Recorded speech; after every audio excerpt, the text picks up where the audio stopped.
Dr. Gustavo. I think this is a good background that lay the foundation for this panel session. So you talked about an important elements here, you know, whether you want to call it smart city. I don't like to call it smart city. I come from futures background, so we call it, I like to call it future city because smart city is a term brought, you know, by some industry vendors here.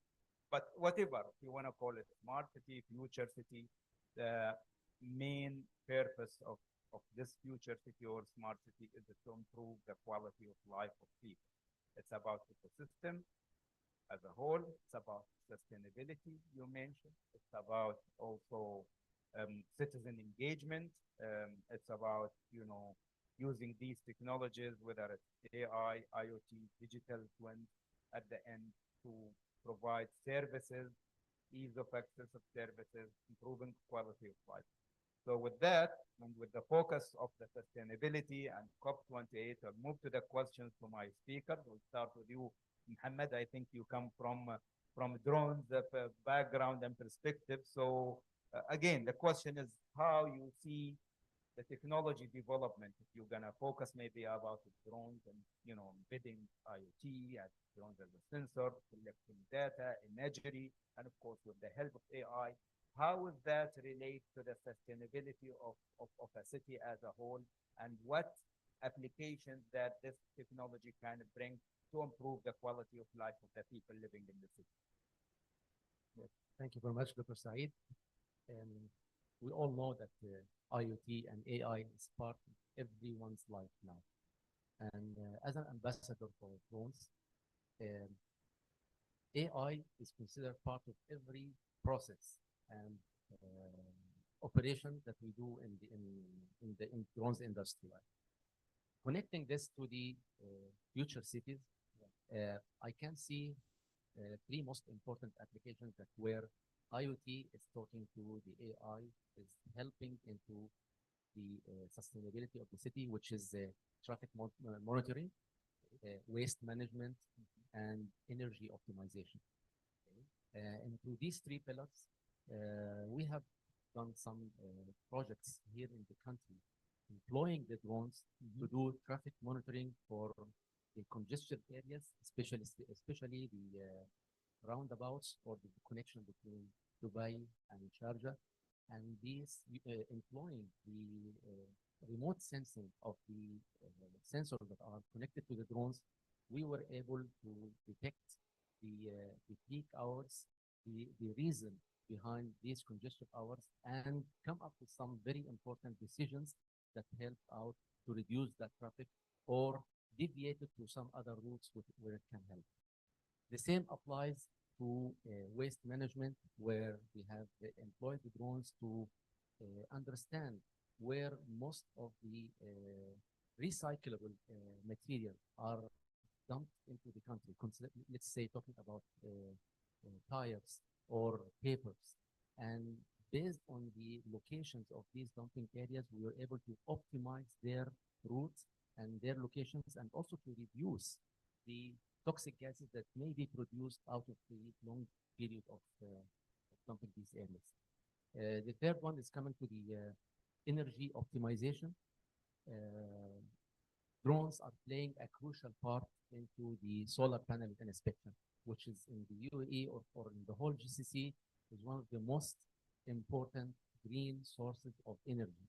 We have worked with the Masdar City and also Mohammed bin Rashid Solar Farm in inspecting these solar farms to find out where are the issues for defects or disconnected strings, which eventually, after identifying these issues, help them to improve the productivity of these solar panels. Interesting, interesting. I will also maybe add to these applications, as I am aware of some of the deployment here in Dubai. We have very good two use cases that I can highlight. One is from Dubai municipality. Dubai municipality has been using the drones for inspection. There is something like, if, for example, you have according to buildings and according to the architectural plan and all that, that is within the system, of Dubai municipality. If anything that has been established on top of that, because some people get to use, go and maybe build, extensions or, without the permission of the municipality. Now with the use of a drone, they do this inspection and they can pick up those extensions, whatever, and, to help at least in the inspection and to make the inspection much more efficient rather than sending people. Of course, you cannot go inside the houses of people to know, what's happening. But taking this imagery, at least, from the air, it can help to a better inspection. Another use case with the customs department also at the inspection. But now you are not talking about air drone, you are talking about underwater submarine. Okay, so this is, and we have a problem, of course. You want to control, you want to control your borders, and you want to make sure that when it comes to trafficking of either human trafficking or drug trafficking or whatsoever, you can visualize and you can have 360 degrees inspection. So the customs, they're running these submarines under the boat that come to Dubai, okay, because we have منطقة اسمها العبرة المنطقة اللي داخل دبي. We have an area in Dubai where those boats are coming from neighboring countries. I don't want to name these neighboring countries, but we have problems with, of course, traffic. Okay, and they do this on a daily basis, that they send these submarine drones underwater to do the inspection, and because some smuggling happens, that you can put things, in water. When you come and embark the boat at certain time when there is no people around, you can get those substances and get them back. So this is another use cases from the customs department. Without me talking a lot, I think you are the panelist. I'm just here to highlight some of the applications that we use here in the UAE. But I'll go to you, Rami. You come from Software AG. I happen to know Software AG for quite a long time now. I think this is one of the Salat company, right? Software AG being acquired by Salat. Not really. Yes. We have a similar name. Okay, so maybe that is another company. But that's Help AG. Oh, yes, Help AG. I'm sorry, because I saw this is the human brain. AG, you try to connect the thing, Software AG, Help AG, similar, there is an AG common. But Rami, do you want to add on this, or do you want me to ask you, like, what you see the risks with these technologies when we try to develop them, and put them in the applications in smart city? What challenges, what risks do you see that we need to, to take care of it, and how we can resolve those risks and challenges? Okay, so that's a very big topic, of course, the risk of these emerging technologies. But maybe I start by talking a bit about some foundational definitions between AI and IoT. The way I see it is IoT is simply the source of data. It's really the link between the physical world. It's the bridge that takes data from the physical world by virtue of sensors, by virtue of technologies that are able to read data from devices and make use of it. AI, as we know by now, is an engine that mimics the human brain, as Dr. Gustavo mentioned. And that engine is reliant particularly on the amount of data that it can use in order to learn, in order to develop as a technology. And this connection between the physical world and the virtual world, which is today the realm of AI, I think is something that is in very early phase. So we're just scratching the surface of the possibilities today as they are. And as with any wave, and I call AI a wave because of the impact and magnitude of impact that it can have on humanity as a whole, the good, bad, and maybe even the scary. So there's a lot of unknowns here that we're still learning about. The topic of risk and the paradoxes, because AI and IoT have the power and the potential to do a lot of good. We talked about so far we've really focused on ChatGPT is the culprit here. We've really focused on the co-pilot aspect of of AI, because when ChatGPT was released, the whole world went, "Oh my God, this is real." But it was really on how it can assist humankind, how it can assist the person in thinking, in getting reach to information, in analyzing that information. But that's as far as ChatGPT went.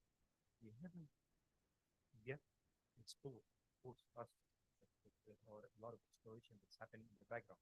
The big topic and implications of AI of climate change. These are the humankind's most complicated issues today. Think of medical research, healthcare. We're at the beginning of the wave, and this wave will have significant impact. Hopefully, a lot of good impact on these big topics, but we also, humanity is aware of the risk that these technologies will improve. Absolutely no question mark that there will be risk. How we deal with this risk is the question. Right. And I asked two questions, and I'll leave it to my fellow panelists to continue the risk discussion. I asked two questions: will AI ever reach general intelligence? That's question number one. AGI. We're in a world of narrow AI today. So will we ever reach AGI? And I think we all know the answer to that. That's more of a rhetorical question. And the second follow-up question to that: once we reach AGI, is there a true possibility of super intelligence, of AI, of AGI becoming more intelligent than humankind? If we just ask this question, we will immediately think of the risk that goes into it. Interesting viewpoint, Rami, talking about how close we are from AGI, artificial general intelligence, and when we expect to see this. There is a big debate now happening, as some probably see that this is coming very close.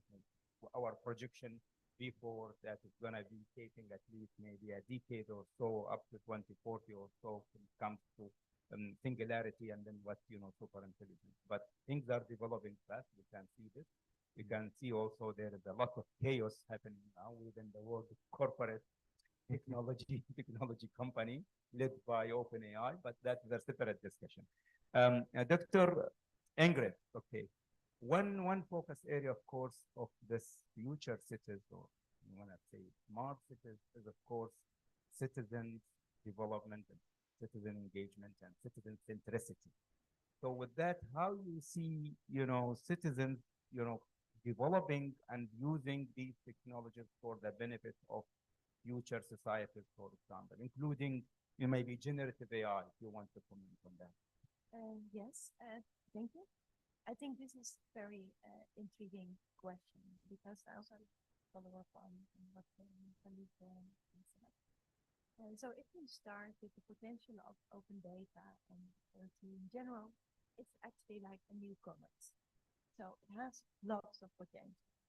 But when the technology proceeds more techy, let's call it, it demands more skill. So it's not open for all. And I think here the problem arises, because we have this open source, has great potential to help us. We have the data of the past week as well over the SDGs. So they are not necessarily in the same line of thinking. So from the SDG perspective, it should be inclusiveness and participation. What are the key to work for? So if you start with the simple questions, how can citizens use these data for their good? That's a very basic question, but I would say we all needs to ensure that every citizen has these basic technical skills to participate in this debate and understands what all technology advances means. Otherwise, we create a bigger gap between those that have the skills and those who haven't. And in the current area of protesting against our governments and Right. don't trust the government, we basically put our faith in tech, in tech corporates. And it means, like what you Yes. kind of hinting towards, okay, that's So what I heard. what Netherlands is doing in terms of building the skills for the people? Well, I think we should do way more. Right. But what I would be for to have like good STEM education at low level schools for children, involve children in the thinking, be aware of how you use your mobile phone. Because we talk about it's a future city, no, Right. it's already here, right? Yes. What we do with our mobile phones, how we be able to be traced.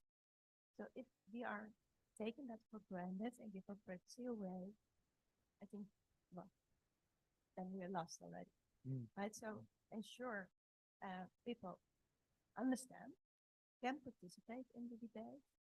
And then the question is, when you talk about this design of public services, Right. how are people involved in this discussion? So are you designing for people or are you designing with people? So a good, and also for the example, so waste management, mobility, I fully agree, because then you're counting things.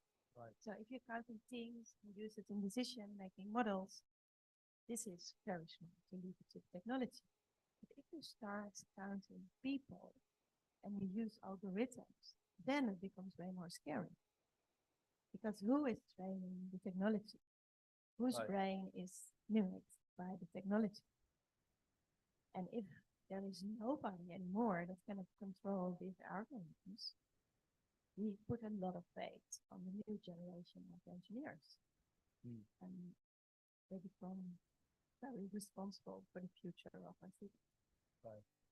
And I like to give another example, but I liked much what was done in a hackathon, where like a great variety of people participated.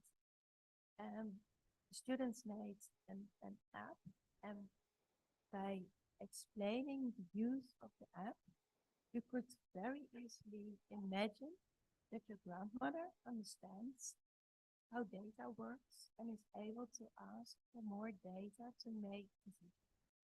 So if we can design technology like that people really understand how they use technology and how data is used to inform their decision, you use it in a very pedagogical way, and people can understand and also can grow and gain more digital literacy without maybe being able to develop these kind of solutions. That's not necessary. But if these become magic boxes that decide for us, it becomes quite scary. Interesting, interesting. So you're talking about here, of course, about skills development, one aspect of this, for the citizens to be able to participate in this innovative ecosystem within the city. I remember the World Economic Forum, saying that AI literacy is become an essential in this world for everyone, including citizens, including for their participation to understand really what is AI and how it is impacting their life. Because if we leave it to the AI to make, autonomous decisions on behalf of a human being, then we have to understand, what those, how those decisions are being made. Not talking about the black box. What citizens need to understand the capabilities, and also, that from the technology development perspective, we want to make sure that these technologies are developed in an ethical and responsible manner. I move to you, Gustavo. You talked about in your presentations about some of probably the trends that maybe you will see coming in the near future in terms of AI, IoT. We see a convergence now between IoT and AI and what is called edge computing, in intelligence that is sent or pushed to the edge rather than to the cloud. You highlighted here the components with which the cloud, we train AI in the cloud so that it can control the IoT. So what trends you can see coming at least in the next few years? Okay, let's not talk about the far future, but maybe in the near future. Or generative AI, of course, we're living it now since a year. So what you see will be coming after this in 2024, 2025, and in the next maybe 3 years? Actually, it's quite a difficult question to answer. Maybe we don't know what's going to happen next year. That's real. So we can never guess what's going to happen in 20 years. Right. Imagine our parents. They could not imagine that we could communicate from devices in our hands like phones. But now kids, they do use naturally. So the humanity is changing so fast that we can never completely understand what's going to happen in the next future. What is real that some things are for good and some are not for good. So that Yes. could be a concern for us. Right. So the privacy, the health care, etc., is very important for us. And I like the drones because they can solve many things that we cannot go in person. For instance, to inspect high tension power close to the wires. They can deliver medicines to remote areas during an earthquake that nobody can go there. So who could imagine that just 5 years ago? Right. So we are not in a condition to say what is going to happen in the next 5 years. I'm sorry, it would be, I won't be saying the truth if I say what I think. But the vision is the speed of change is growing faster and faster every year. The industry is going ahead of the academy. The academy try to introduce and certificate courses, but after the industry is far away. So I should imagine that the industry should collaborate with the academia and make together the necessary steps to understand the future. So this is Interesting. glimpse uh, view. You mentioned something about drones delivery for medicine. We have one IoT pilot study here in Dubai, actually, in the Silicon Oasis. Silicon Oasis is an area of about, I think, if I am not wrong, maybe you can correct me, Dr. Hussein, is about 20 kilometer by 20 kilometer area. So it's a considerably district of Dubai, big district of Dubai, but it's a free zone. Okay. And we run a trial for a drone delivery of medicine from a hospital within a Silicon Oasis to a house, and just to make sure that, because these trial use cases, I think we learn from them in terms what needs to be done to the ecosystem, because we've been talking for a long time now, since 2017, with the air taxi that Dubai wanted to introduce the air taxi. From technology perspective, the technology is there, and you can, maybe this air taxi can move for half an hour at least. But from regulation and policy perspective, we were not there yet, because it comes to the air traffic, and you need to have multiple stakeholders to cooperate and collaborate. Maybe this, I think, Muhammad, you can speak from your experience when it comes to the drone. Are these some of the challenges that you're facing now with the deployment, maybe on a wider scale, for example, either drug delivery through drones or maybe through robots going on the street? We've seen these now robots and many cities around the world that they take food, and we have Deliveroo is also delivering food, and it could be either through robots on the street or it could be through air delivery. How you see these challenges and how can be resolved? All right. If you excuse me, Dr. Said, we are not into the drone delivery, but we have other challenges into the drones sector as well, if you allow me. Sure. Take your time. Yes. So if I mention we have, for example, I have one of the biggest challenges with us is the overwhelming size of data that we are collecting using the drones. Okay. So the AI technology is there, the remote sensing is there, but we have huge amount of data. We have inspected one hotel in Abu Dhabi, which is 10 years old, and we have captured more than 1,000 of pictures to inspect that building. The, the, the, the output of that inspection is amazing. We have inspected the hotspots, the areas of issues and defects of the building. But what happened before that? We have thousands and thousands of pictures that need to be saved somewhere, that need to be uploaded into a cloud somewhere, and then need to be processed, and then need to be downloaded again. So, and these pictures are in very high resolution. So the downside that I see from the extra number of remote sensing technologies that we are collecting huge number of data. You have to take care of it. You have to keep it safe from being pirated, because these are the property of the owner of the property. And if it's exposed somewhere, then it's a legal issues between us and them, and there is an NDA between us. We need to keep it safe, but it causes a lot of effort and technology bandwidth to keep it routed from here and there. So we are talking about the overwhelming size of the data because of the artificial intelligence and the IoT sensors. And the second issue, which is the privacy of these data. You need to take care of this, and you need to employ securities all over the stages of manipulating this data to make sure that it's not going to be hacked or be against you. Instead of you helping others, then you be the data against you. So mostly it's a technical challenge that is facing in terms of data collection, and then how you make this data for secure, how you make sure that, to ensure the privacy of the data as well, and how you're going to utilize this data later on for whatever prediction or analysis that will be doing with AI. Great. And Rami, I move to this, and maybe this is Can I say just Gustavo, you want to say something? one comment? There is another technology that is coming into this problem. Is the quantum computing. Yes. So with that technology, we could do in fraction of seconds what other technologies need years.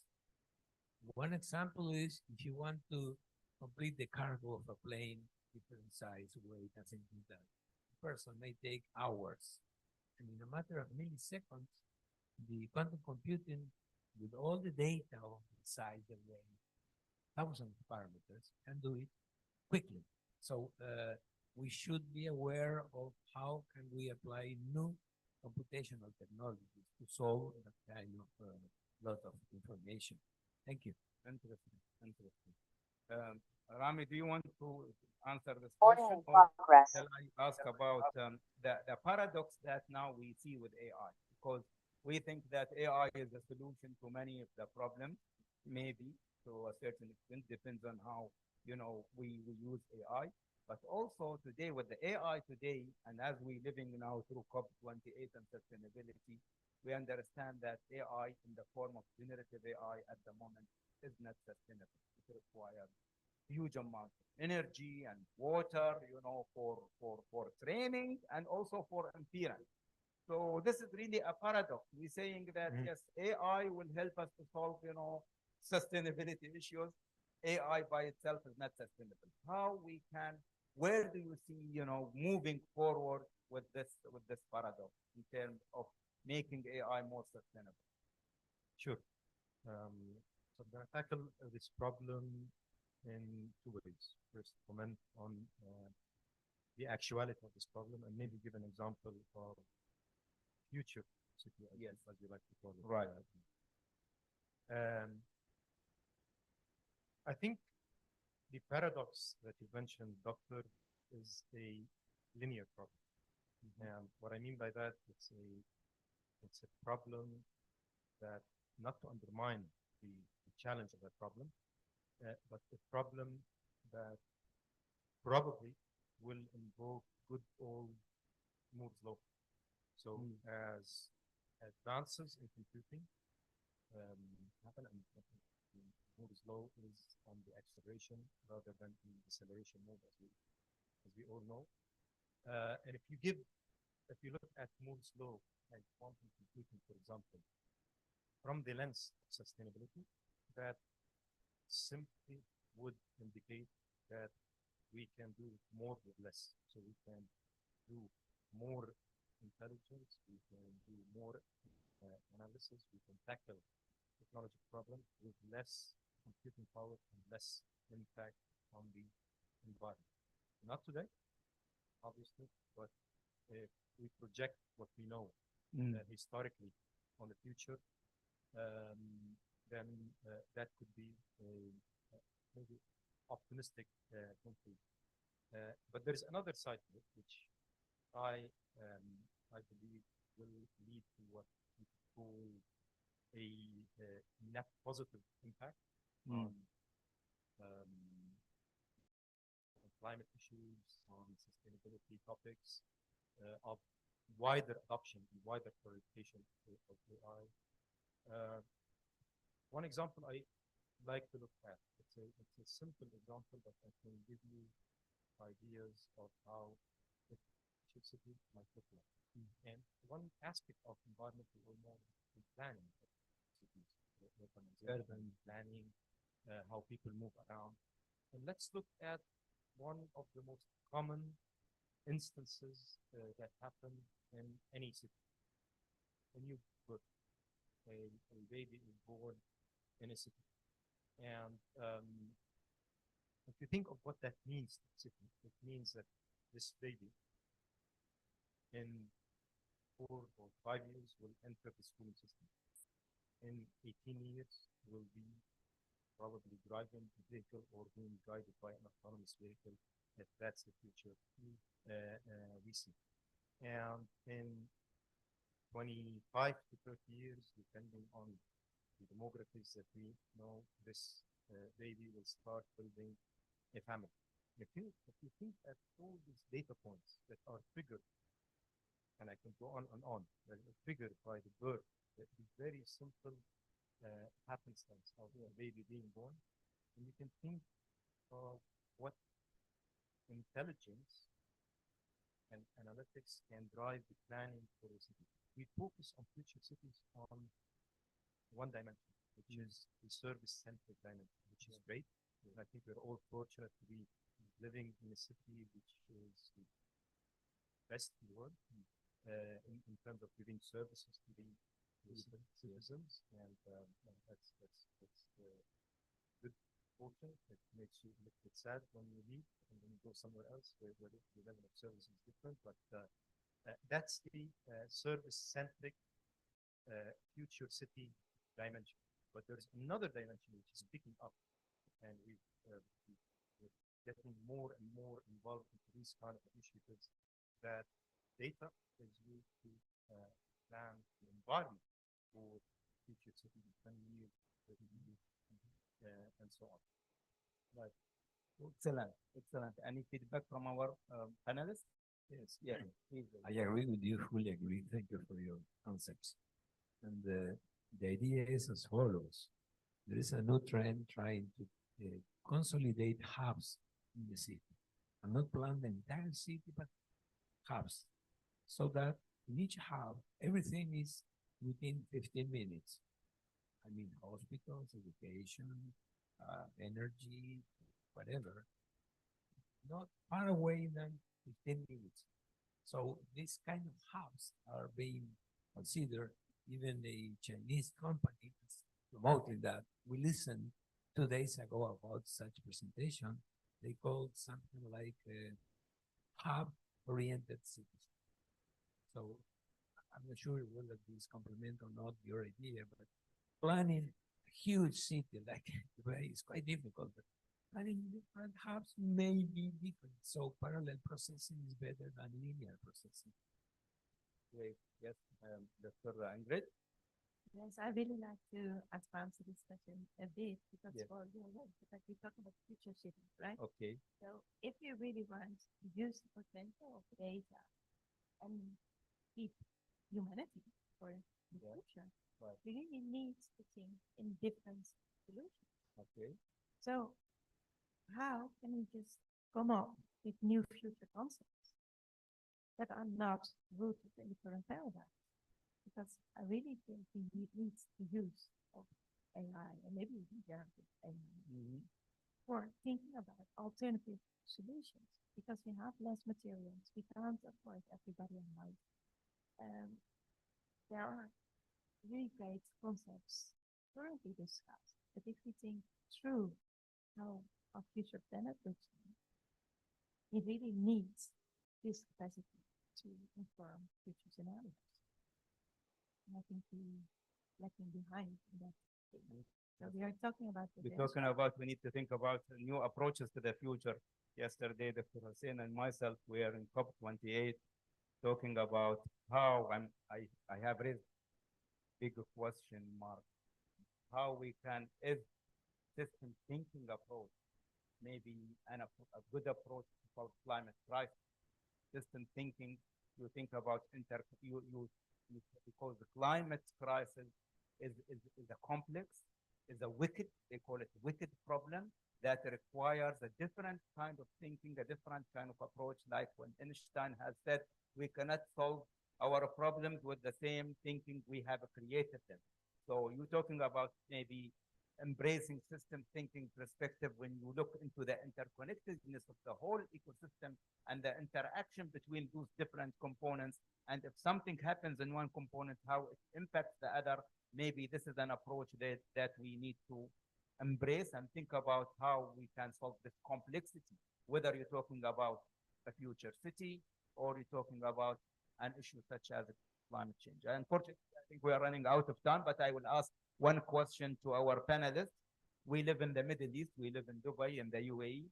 So maybe Mohammed and you guys, I don't expect you guys to give us some answer about the Middle East, but how you see the development, Mohammed and Rami, of future cities within the Middle East. Okay, yes, we know Dubai is one of maybe leading future cities, and now we see things happening in Riyadh, of course.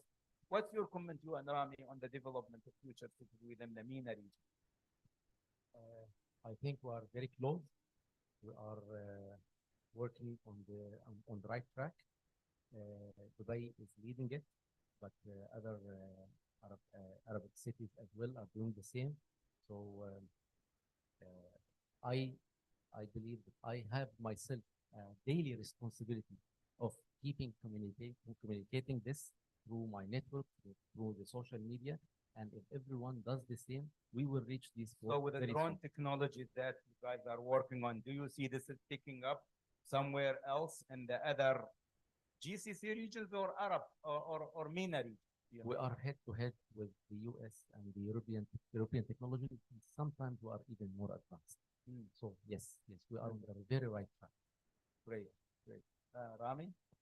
Yeah, I think on this topic, so I work for a German company, as you can know from the name. AG is a German designation. And 15 years ago, we used to have people from the region go and visit Europe, Germany, and US and to look at the latest and the greatest in adoption and how things are. Right. In the past 5 years, I think the trend has reversed.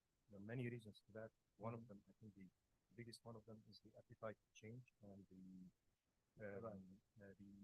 fact that government leads the way in Arab change and in acceptance of change. Whatever comes with the fact to change is taken positively here. It's the other way around in Occidental Europe and the rest of the Western world. So we've seen this dynamic shift in terms of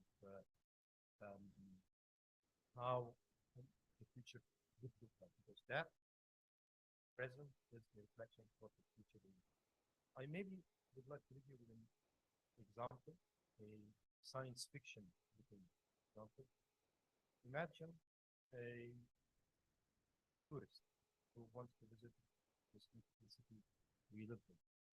And this tourist starts by opening, as many do, opening the internet and looking up flights. And imagine the city starts engaging with this tourist at that point in time. So you're starting a tourist journey for a prospective tourist. And imagine that the city starts interacting with his tourists by knowing his family size, his kids' ages, his likes. Maybe he likes football, maybe he likes entertainment, the type of music he likes. And then starts Personalized. personalizing his trip. Yeah.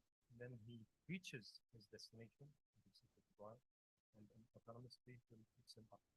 And his scheduling is all managed throughout the city.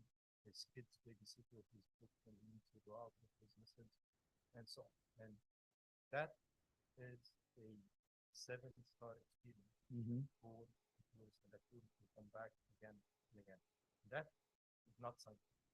Yeah, so it's about providing personalized experience for every single individual, whether it's a tourist, whether it's a resident, or so yes, personalizing and customer journey. Exactly. I mentioned this example, doctor, because it's an example that is being built. Right. It's not science fiction. It's not just a vision.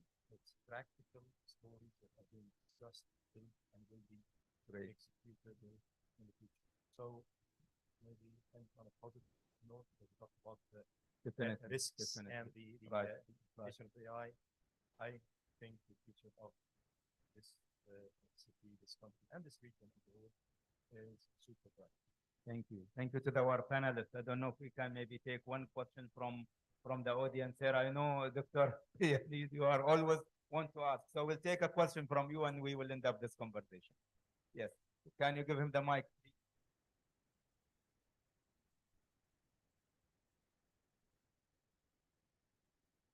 We'll start with the now.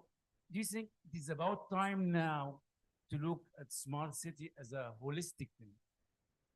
Because what is the goal of making a smart city? Is to make really the life of citizen easier and make the city healthier and so on.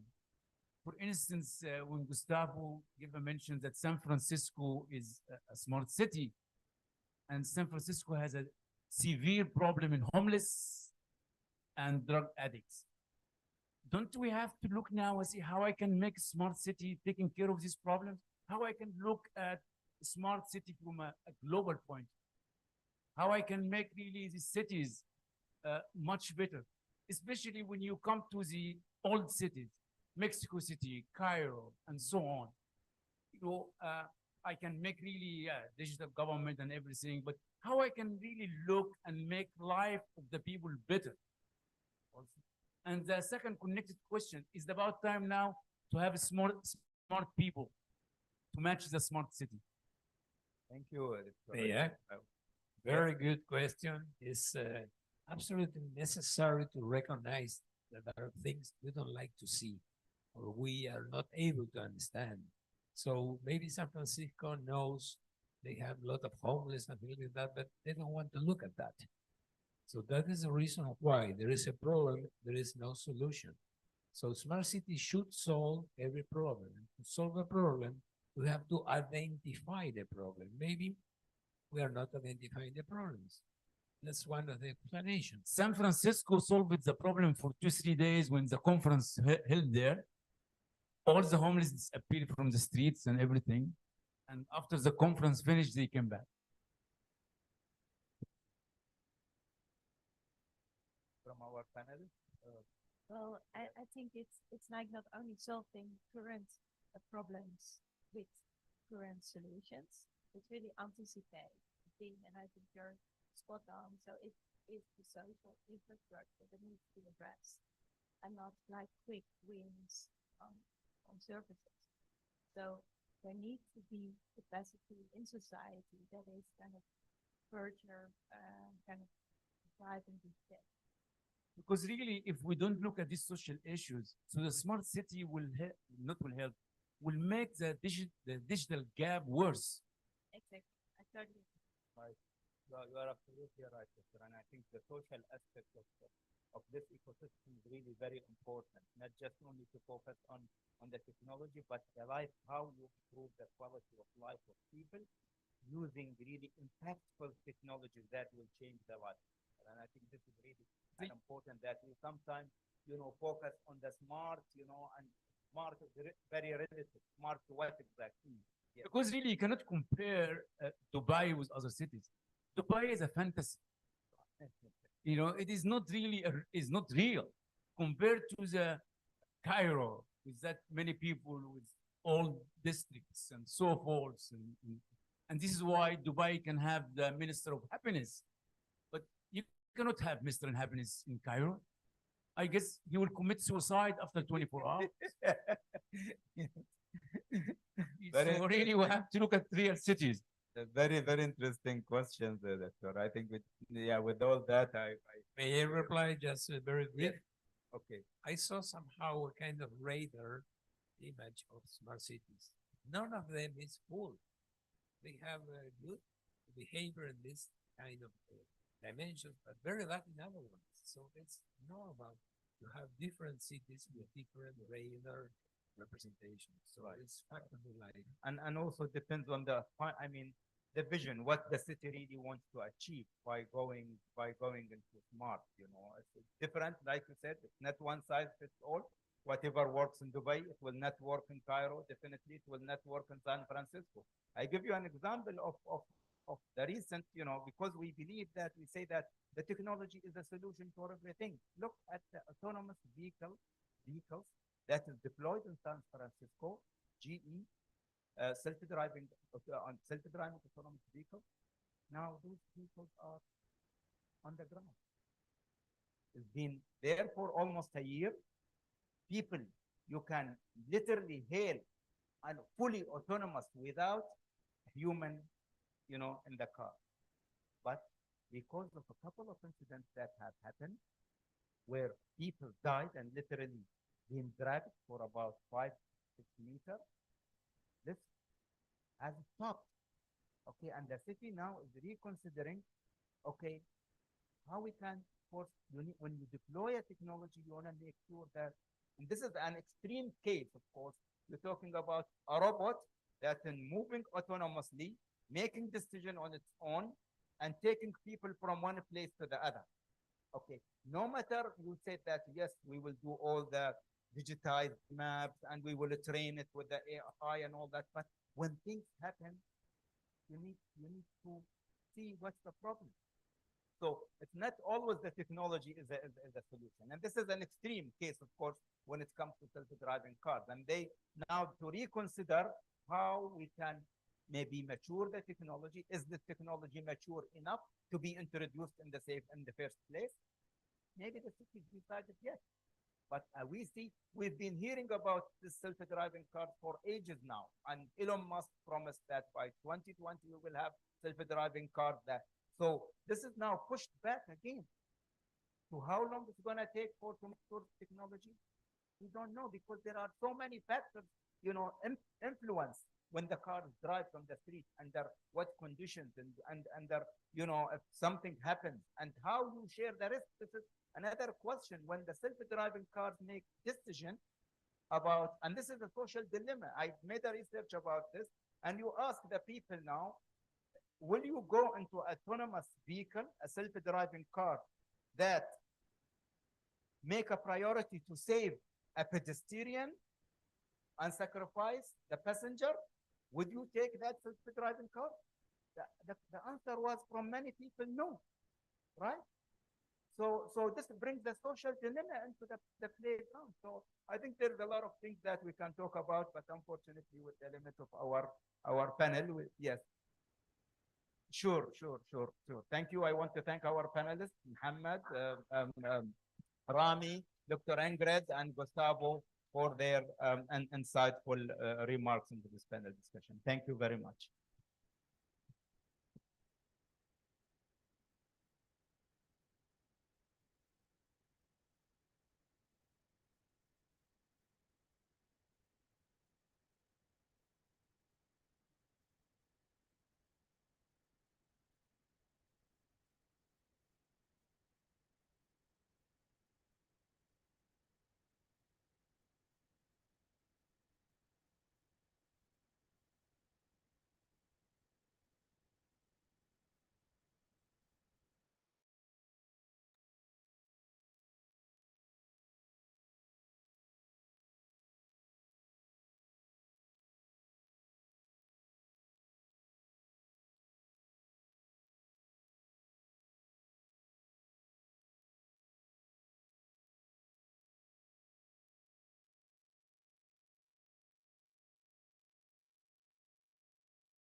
Hello.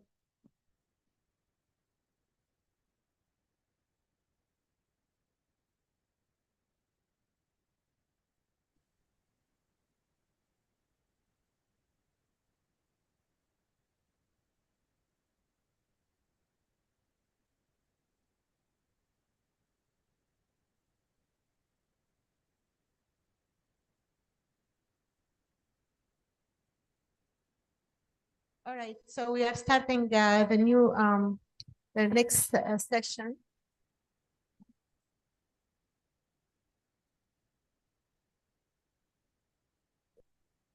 Thank you to our panel for sharing their valuable insights. Now we proceed to our second panel discussion entitled Reimagining Global AI Ecosystem. Moderating this discussion is Dr. Buthayna Talili, Women in Engineering Committee Chair, IEEE TIMS, Associate Professor of Electrical Engineering. Thank you. I had previously more panelists, but they had to apologize last minute due to COVID, and they could not even join. They were supposed to be here present in person, but they had COVID and they could not even talk. But we have with us Dr. Huda Al-Khuzaimi and Ms. Nahla Nabil. Can we see them? Are they? They're there. Okay. So we'll wait just a second for them to join.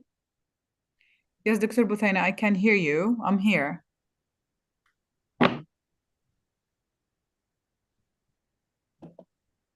Again, the panel is entitled Reimagining Global AI Ecosystems.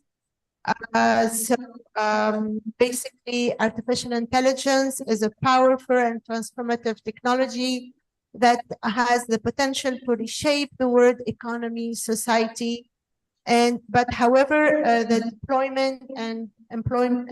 development and deployment of AI also pose significant challenges and risks that require careful and collaborative management. So how can we build and leverage global AI ecosystem that can foster innovation, growth, and inclusion while ensuring ethical and responsible AI? So we have the panelists on board. Okay, can we, I don't see them though. So Dr. Huda and Ms. Nahla Nabil, are you there? Can you hear me? Hello, yeah, can you hear us? Hello? Dr. I can Huda, hear you. are you there? I can Yeah. hear you, Nahla, but possibly Dr. Buthayna cannot hear us. I Oh, can hear okay. you. All right. I don't think there's a camera here too. Trying to open the camera. I don't think we have access to the camera. Let me talk to them. So it's going to be more like a fireside chat. And okay, so we are here. Dr. I'd like to welcome Dr. Huda Al-Khuzaimi and Nahla Nabil. So if you can introduce yourself very briefly, Ms. Nahla, please. Hello. And sorry Hi. I apologize for the delay. So That's could you introduce yourself very briefly, please? sure. Can you hear me first of all? Hello? Confirm if you can hear, please. Let me call them again. Ms. Nahla, can you hear us? I can hear you, but I don't think you can hear me. Hello, can you hear me? They need to unmute themselves, I think, or something. It's Mr. Abud, احنا سامعينك والpanelists, we hear each other loud and clear. The Dr. YouTube Huda, people can hear you us, but you can't hear hear us. us and maybe you can So can you introduce make sure yourself? that الغرفة ما تسمعنا. احنا مع بعض البانelists على الزوم ونسمع بعض. نسمعكم. Please as soon as possible, please الله يخليك. احنا already متأخرين. عسى. We cannot hear them.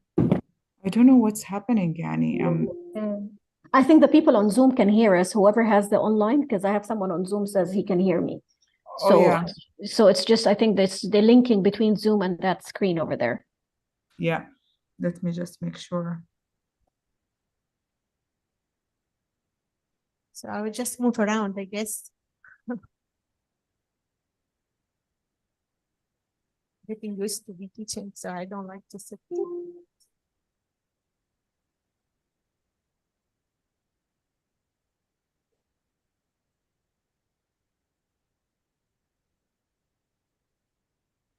Just a minute حبيبتي بس دقيقة. Yeah, Sure, it's okay. I Yes. guess you can hear them, but I cannot. No, the whole audience can hear them. Can the audience hear us? Okay. She's saying that I sent her a message that the Zoom people can hear us, Yeah. but they can't hear us in the room.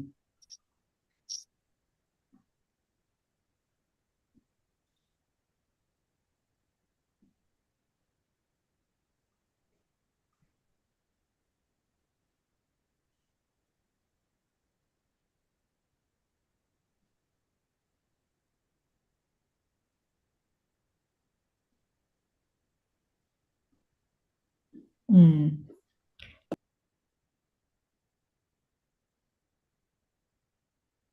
Sorry about that. You're with us a little bit. We have very interesting conversation though.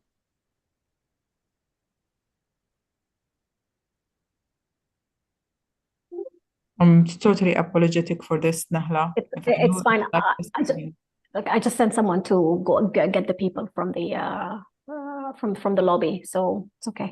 so you have like 5 minutes and then you are off. Okay, so You can make sure. I'll speak very fast.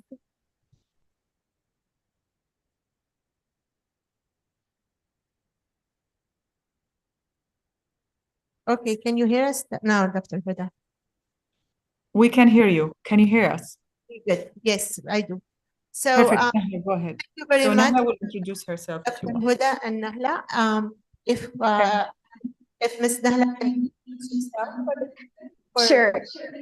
Hi, you can hear me, right? Yes, we can.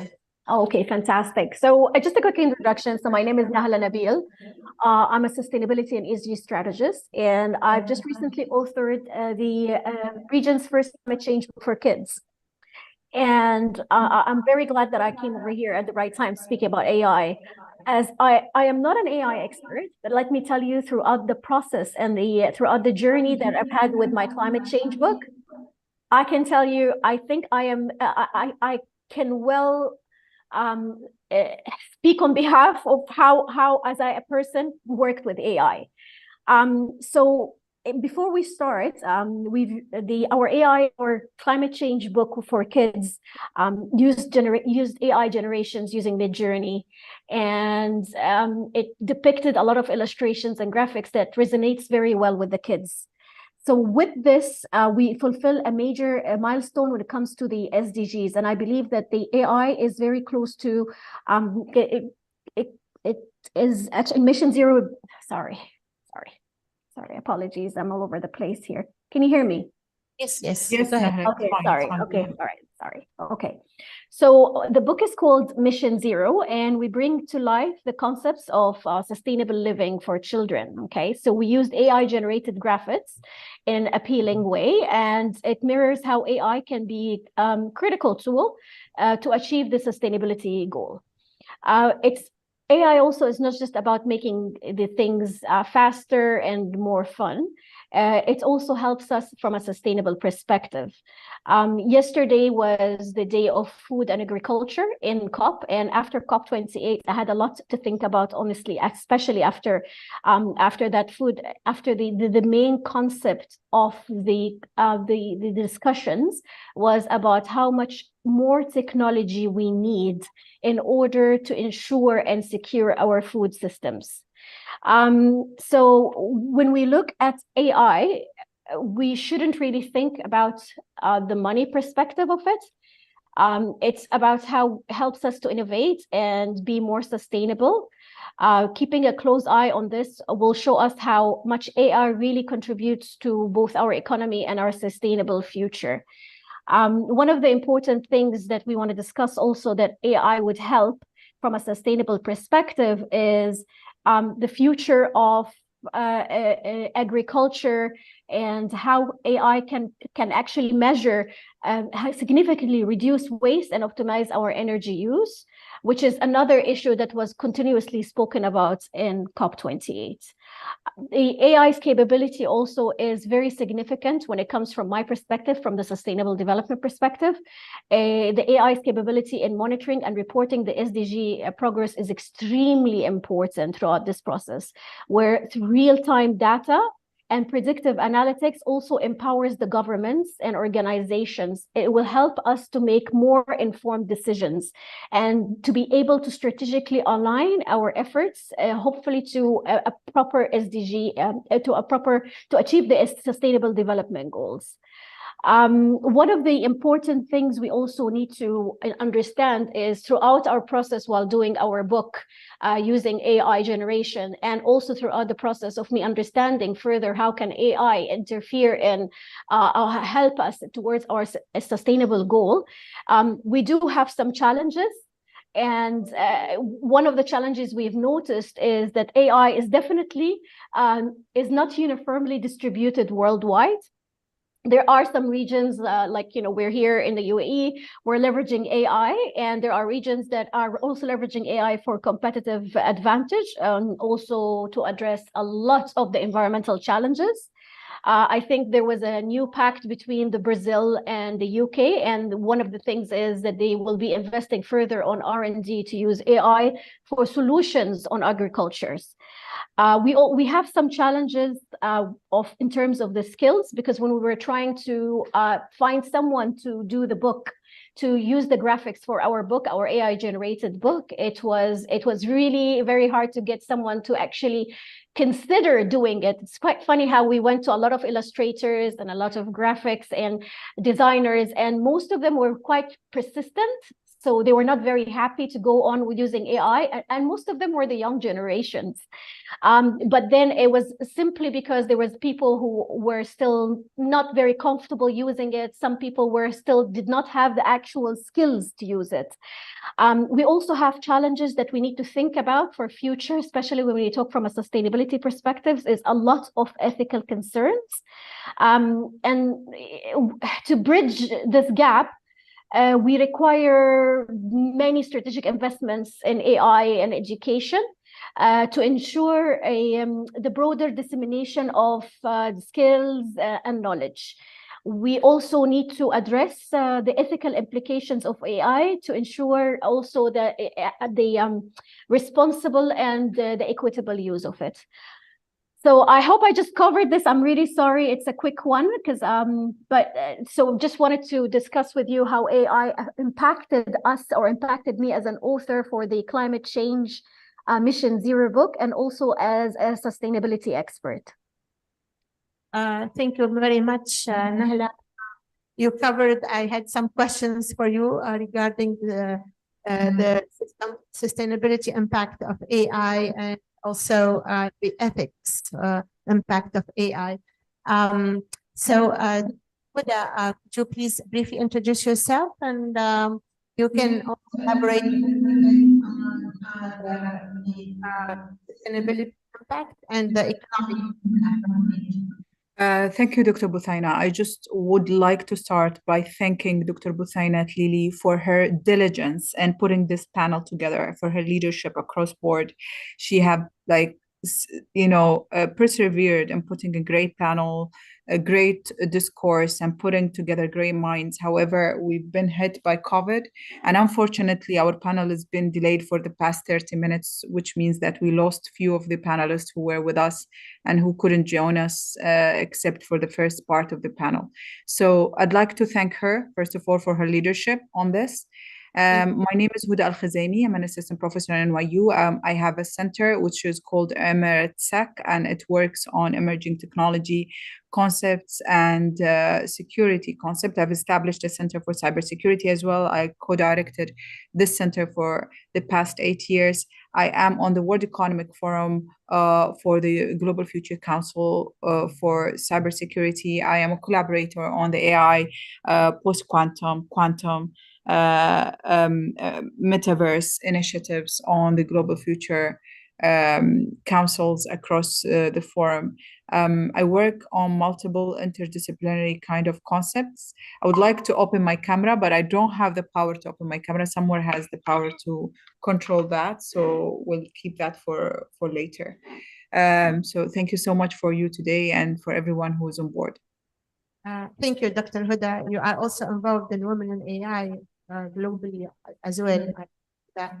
So could you, let's discuss the economic impact of AI. I know Nahla, she touched on the sustainability impact.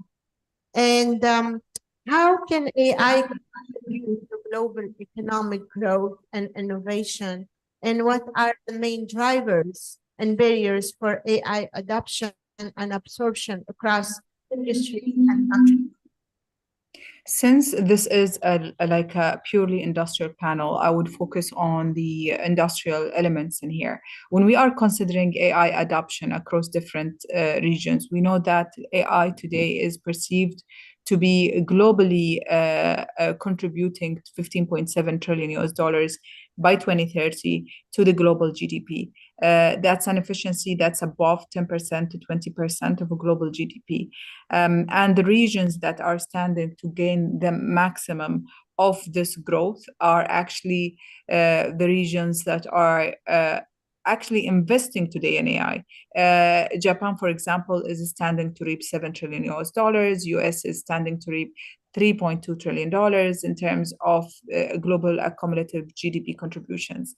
When it comes to actually the current investment on the map, Japan is investing 21 to 26 billion US dollars.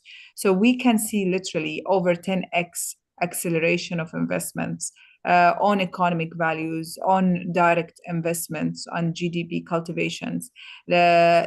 That's not discussing, of course, the global shift of power. Today, technology development is considered a tool that goes beyond weaponization when it comes to recentering the global power around new economic venues that would be established, and new pathways of jobs, and new pathways of science and technology, and retention of that kind of global dominance around the technology that would be developed, how AI algorithms are going to be developed, what region is going to be thriving in developing these AI algorithms or AI hardware. We see the current industry wars on minerals, on IC development in between China and the US that cultivates the acceleration of technology development when it comes to AI in between China and between the US when it comes to the hardware development.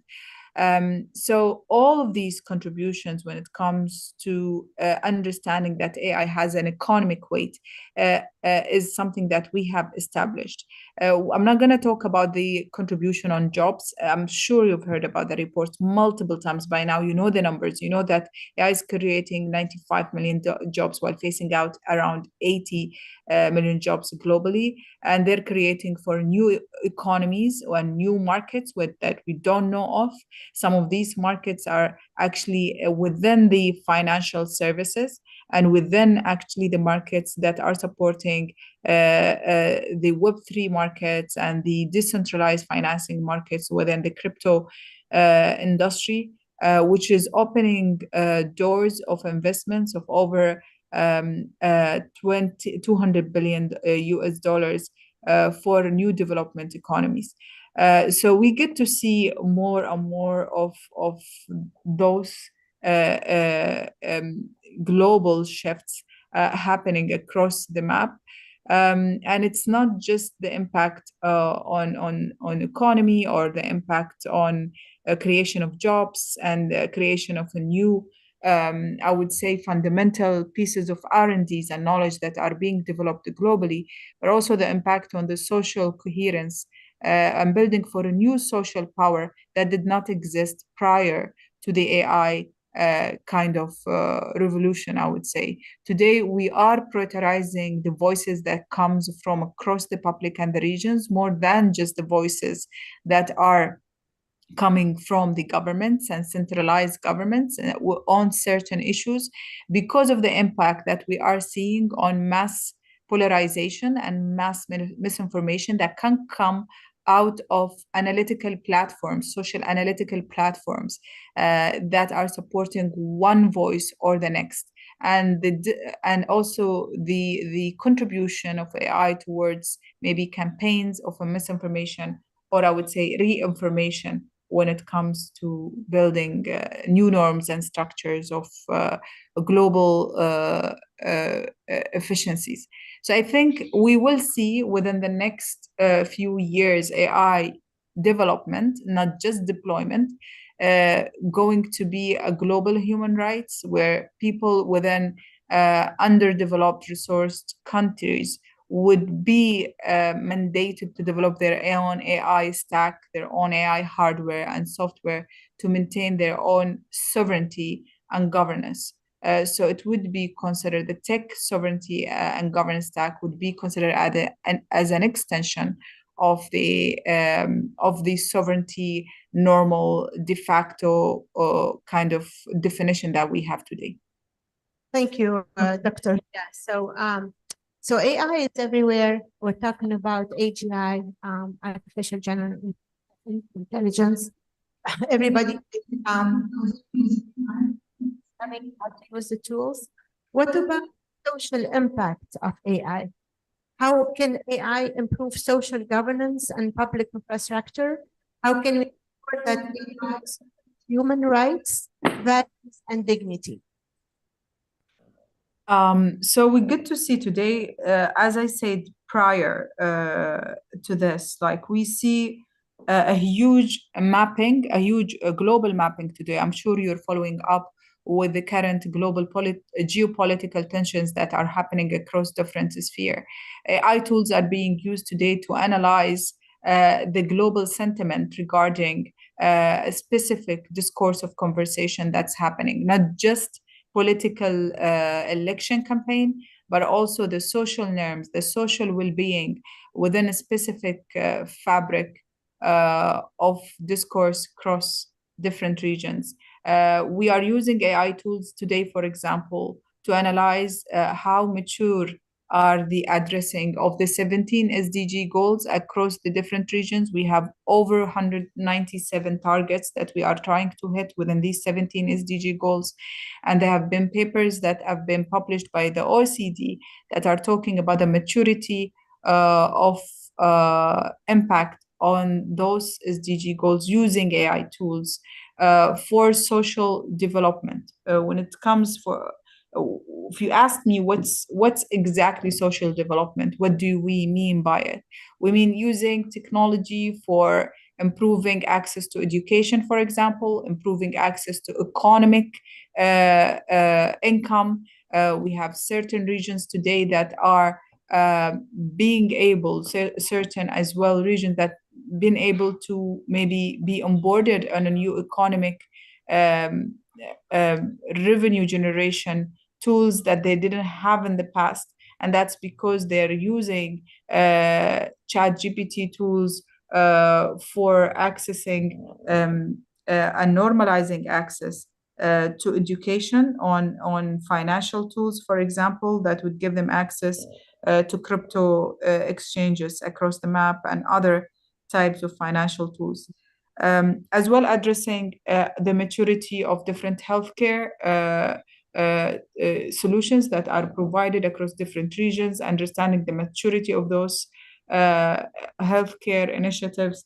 And this is what we've seen in the mass analytics platform that are being provided. Definitely, Dr. Hada, AI in healthcare is definitely very important. Detect like cancer patients and highly used, and I saw that in hospital. We have a collaboration between our university and other hospitals here. So this leads us to the scientific impact of AI. We're talking about artificial super intelligence now. So how can AI advance scientific discovery and knowledge creation? How can they, so what are the challenges, opportunities for AI research in different disciplines?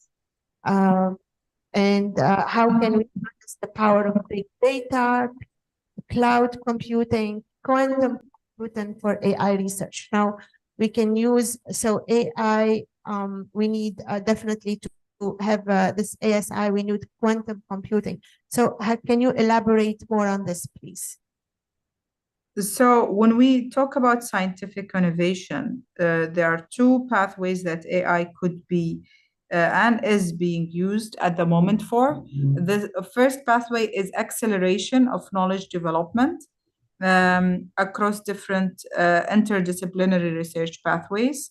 You could see AI tools and AI systems that are being developed to maybe provide better analytics for example, gene synthesis today. And as well, we have seen in the past, if I'm talking about quantum computing and other platforms, we are using today AI tools to build analytics platform to analyze those system better than what we have used in the past, have faster attacks that maybe in the past the attack complexity would be unachievable. But because we're using AI tools, this attack complexity or testing and validation complexity gets lower within the time. So those are a few of the example when it comes to accelerating, scientific discoveries across the map, but also it pushes the narrative when we are discussing the impact of actually AGIs and how would AGIs in the future change our perception of many things. Like, for example, the way we are perceiving today brain cognitive science will be totally different than in few months or tomorrow and in a year, because the impact of using AI system within this brain cognitive interfaces is going to change I would say, the ethical paradigm of developing these technologies. So it's also giving us this kind of a stress tension points of not just considering technology development or scientific development for the sake of science development, but we are being pushed to always consider not just functionality, but also consider the human element, the social impact, and the responsible element of developing those technologies. And we're seeing more and more, like in the past, you could see this polarization of tech development or scientific development, where science is being developed in global north, being consumed in global south, and maybe paid by some of the nations in global south in mass deployment. But today we are seeing these global calls where we are trying to establish foundries and as well stack development hubs in different regions, because we want that kind of equitable access to the science and technology development in general. Thank you, Dr. Huda. So the previous panel, they were talking about artificial superintelligence, and there was a consensus among AI experts is that AI will be smarter than even the smartest humans within 5 years. And it will become more and more autonomous, and until it has the ability to operate independently in the world, to do things like starting companies, launching products, investing without human involvement. And also it will self-improve rapidly. AI will train AI, basically. So do you believe in this? 100%. I think we are actually building those systems today. We are not waiting for them to be developed in 5 years. I've seen many of those AI-dependent systems today where we are trying to generate industrial robotics, LLM-based AI-like structures that can generate this kind of auto development of solutions. If there is a system that will fail, how can we have that kind of auto recovery status from the failure of the structure, and having the learning from previous AI systems. I would say that we are closer to this today than yesterday, and definitely it's something that's on the map. We are, getting closer to having AI, maybe a system that would help scientists and like physicists and biologists eh, get to discover new phenomena and get to discover new particles and new laws of nature, and possibly maybe help biologists and uh, uh, discover new functions for biomolecules that did not exist prior to this. But the most important fact is how can we get synergy amidst all of these discoveries and get this kind of cross-domain intelligence being developed, not just intelligence within a singular domain. Yeah. Well, that is scary though, for me at least, to have AI maybe one day controlling us, this is a little scary. So thank you very much, Dr. Huda. I know you have another meeting coming up at 1 o'clock. If you can take maybe one question from the audience, any question for Dr. Huda? Sure. Any questions? No questions?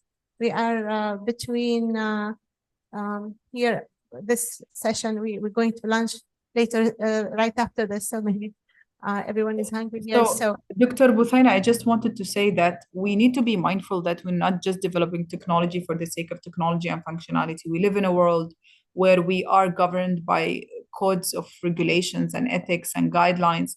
And Yes. we are seeing more and more of these efforts to codify those codes of regulation and governance within the machine, within the algorithms, within the AI structure. So maybe even if we are running as super intelligence or AGI kind of networks in the future, these systems will be regulated, hopefully with the current human de facto laws that are existing, would exist across the different regionalities.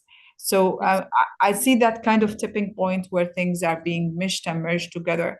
And hopefully codifying technology would be part of that, regulating and codifying technology in an ethical, responsible manner, not in a manner that would limit innovation, would be part of that as well. all right. Thank you very much, Dr. Huda, for this great session. And I wish you the best for your next meeting. And thank you so much. Thank you, Dr. Buthaina. Thank you. All right. Thank you very much, everyone, for attending this session. Fantastic panel. Now it's time for a well-deserved break. Head to the lunch area, enjoy your meal, and make the most of the networking opportunity.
the hotel restaurant.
Welcome back, everyone. I hope you enjoyed your lunch and had some productive networking.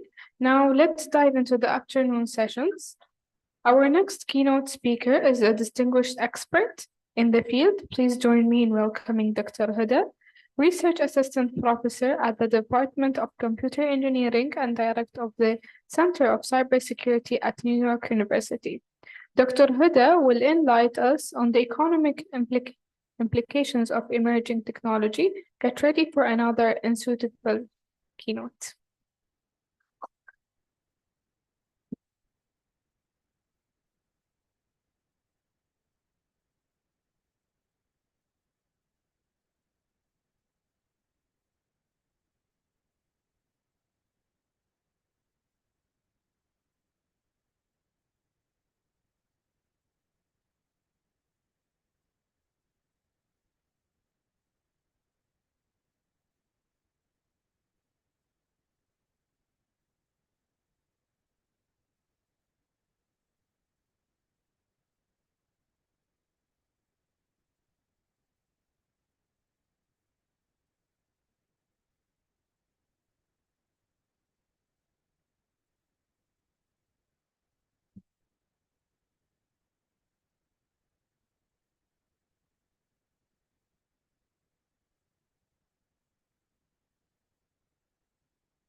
Dr. Adil, can you hear us?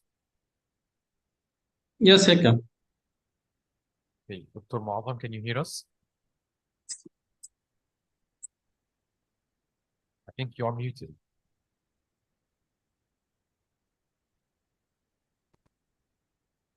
Yeah, I can hear you. I can hear them. Can you hear me? Yes, I can hear you. Yeah. Thank you. Yes.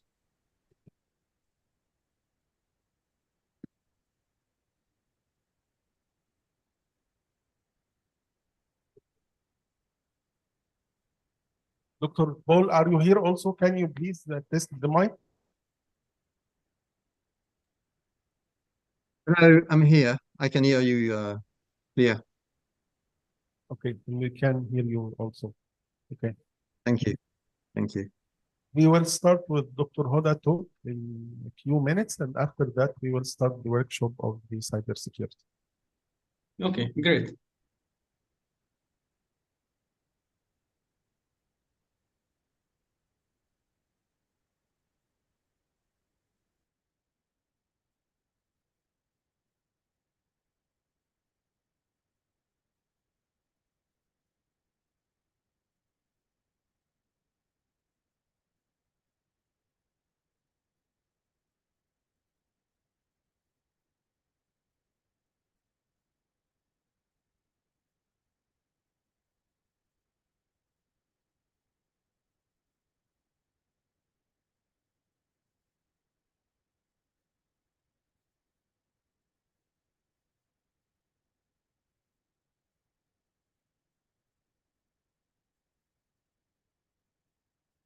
Dr. Huda is going to join us in within 5 minutes. Seems she was stuck in another meeting, but we will start within 5 minutes. trouble.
Assalamu alaikum wa rahmatullahi wa barakatuh. Thank you so much for your time.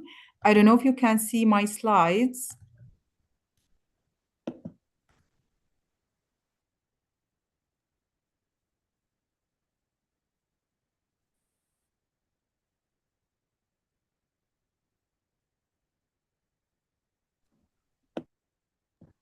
Assalamu alaikum wa rahmatullahi wa barakatuh. Can you hear me? Yes, hear you.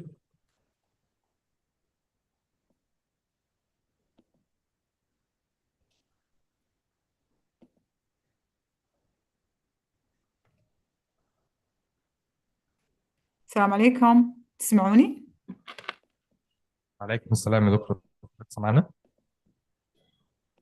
Hello? Yes. Can you hear us?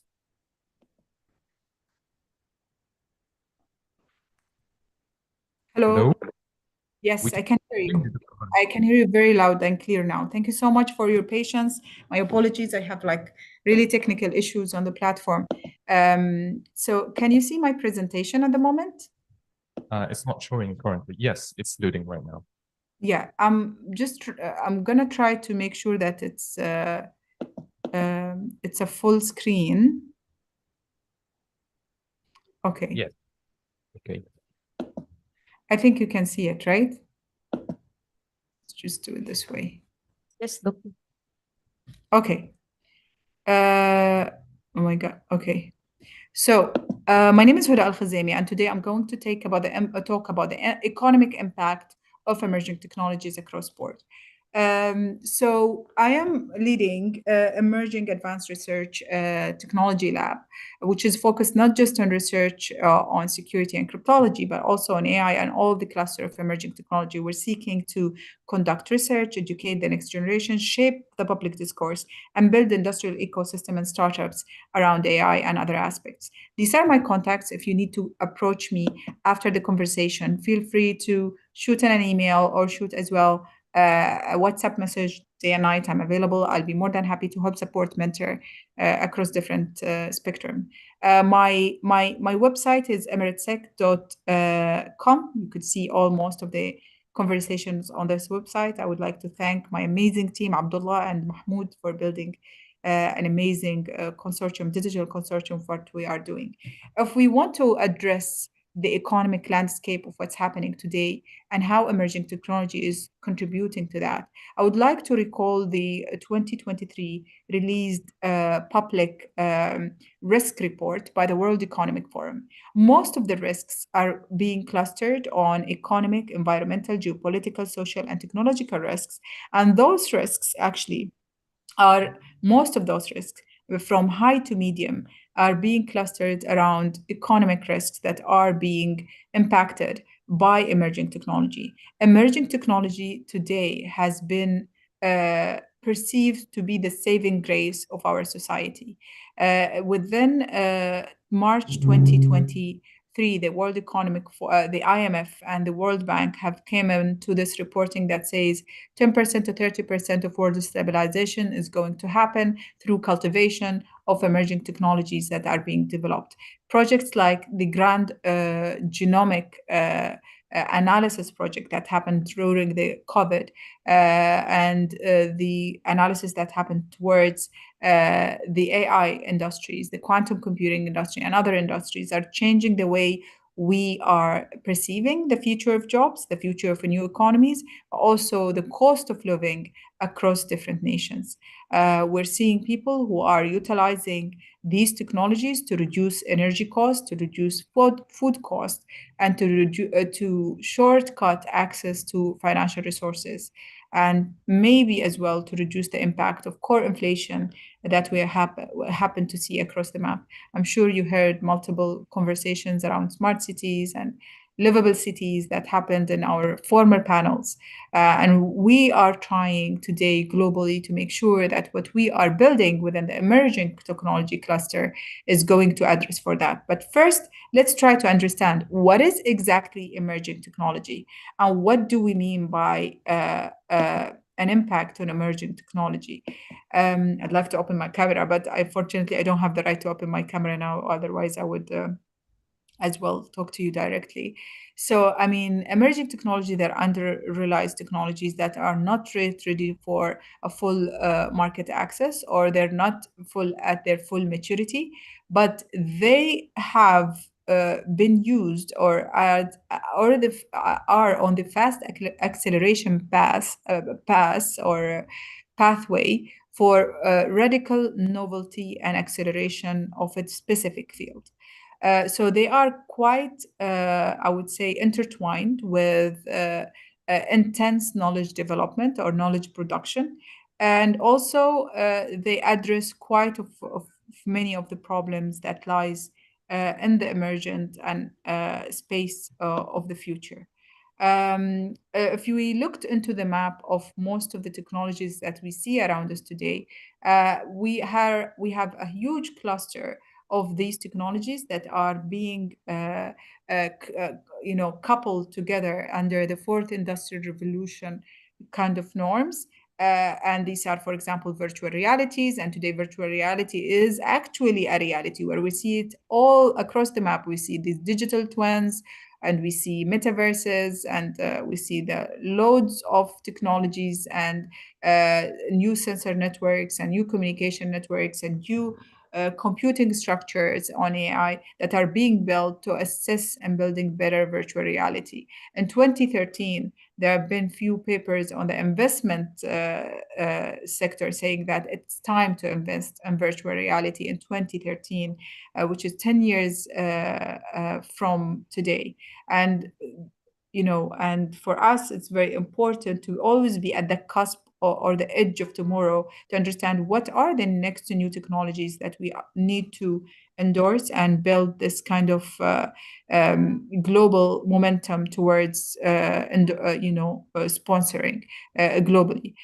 So you should understand that this curve that ran in front of you, which says it's mostly the innovation hype cycle, because innovation comes into this hype where everybody gets excited about getting to that peak where technologies from different fields will be coupled together. So it's not just working on AI. It's AI as a foundational knowledge, and then you could use it in virtual reality. You could use it in autonomous vehicle or nanotechnologies, and then the interest on these maybe taxonomy of new development will go through this kind of deflation process. And you do have as a founder or as a research developer or research and science developers within universities to persist with that and to stay for the longer run with it until you go beyond the plateauing phase of it. So in terms of a global investment on emerging technology, it surpasses $8 trillion. And when we're taking AI, as I said in my earlier session, as an example, the contribution of $15.7 trillion is something that we have established across the map. But there is also a huge level of uncertainty that comes with AI, and that uncertainty has been addressed by major AI CEOs or AI platform CEOs around who is owning the IP, for example. There was this new platform that's called Story Protocol that was seeking monetizing an open platform for co-developing IPs and owning them across the map. And they raised around $54 million from investors in order to develop these technologies. As well, there are many concerns around democratizing technologies, not just AI, and how important it is to make sure that we don't build more gaps and silos globally, as we are standing today on over 30% of the global population, over 3 billion of people who doesn't have digital access. So what does it mean in building these emerging tech, which are mostly around clusters of advanced sciences and technologies for the rest of the world? If you want to imagine that kind of contribution of AI, it is actually 13 times the GDP of Australia currently. And this is what's the global dominance around what other nations are standing to gain from their current investment of AI on their GDP by 2030. And AI is not the only kind of coin within the portfolio of emerging technology. We have also NFTs NFT markets. I'm sure you have been across this hype globally where the universe talked about the it's over than $10 billion investment in early 2023 that crashed later on in the year because of the weak governance and regulation within the different structures on NFT markets. We are still seeing innovation related to soul-bound NFTs, related to stabilization of the coins, in order to make sure that we can put into the market stable innovation when it comes to using these virtual assets that are connected to stable valuation structures globally. I mean, today we are in Dubai, and in Dubai we have Vara as one of the global leads on virtual asset regulation. And we have as well in ADGM another virtual asset regulation arm that is aiming to make sure that these assets are regulated. And for you to just understand the implication of regulation of those virtual assets that comes from the field of crypto, which is a different field that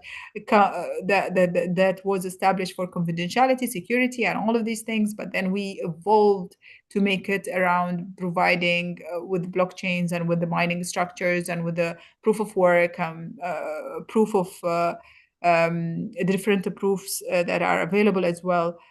We have provided for this kind of a legacy system development in order to develop consistent growth for a crypto environment that are being used in financial systems. And today, the regulation have moved global interest, economic interest to UAE as being one of the global leads on the global markets for virtual asset development, where most of this, if not 40, over 55% of financial kind of assets are moving to the region. And also the hedge funds that are coming as well now as part of that and coming to the region in order to establish their jurisdiction within the region. That's because of the power of the regulation of these kind of structures. So when we look at actually emerging technology, we need to unbias ourselves from our global notion, from our understanding of this emerging technology as only AI. It's not just AI. It has a Pandora of fusion technologies. It's also a Pandora of different technologies when it comes to the next generation of communication, the next generation of biosynthesis, the next generation of actually computing that goes beyond just quantum computing or cloud computing or memory computing, in-memory computing. And there's the manifestation of all of them. Prior to 2018, the investment on this cluster was around $350 billion US. And today we see more and more of this investment going into that cluster by 2025 to be over, as I said, it's from 3.2 trillion to 8 trillion US dollars that are based on different portfolios. So you have robotics, you have genetics, you have big data, AI, and multiple other kind of notions. Again, when we are talking about those future disruptors, we see the global race where countries are investing at the moment. China is investing over 15 billion USDs. The United Kingdom, 1.3 to 4 billion at the moment, I think, because the study is quite outdated in terms of what's happening today. The US National Quantum Initiative is over 1.2 billion, for example. And we keep on seeing more and more of those global initiatives. Even in the region, we see quantum initiatives in UAE, in Qatar, and active parts of the world, different active parts of the world.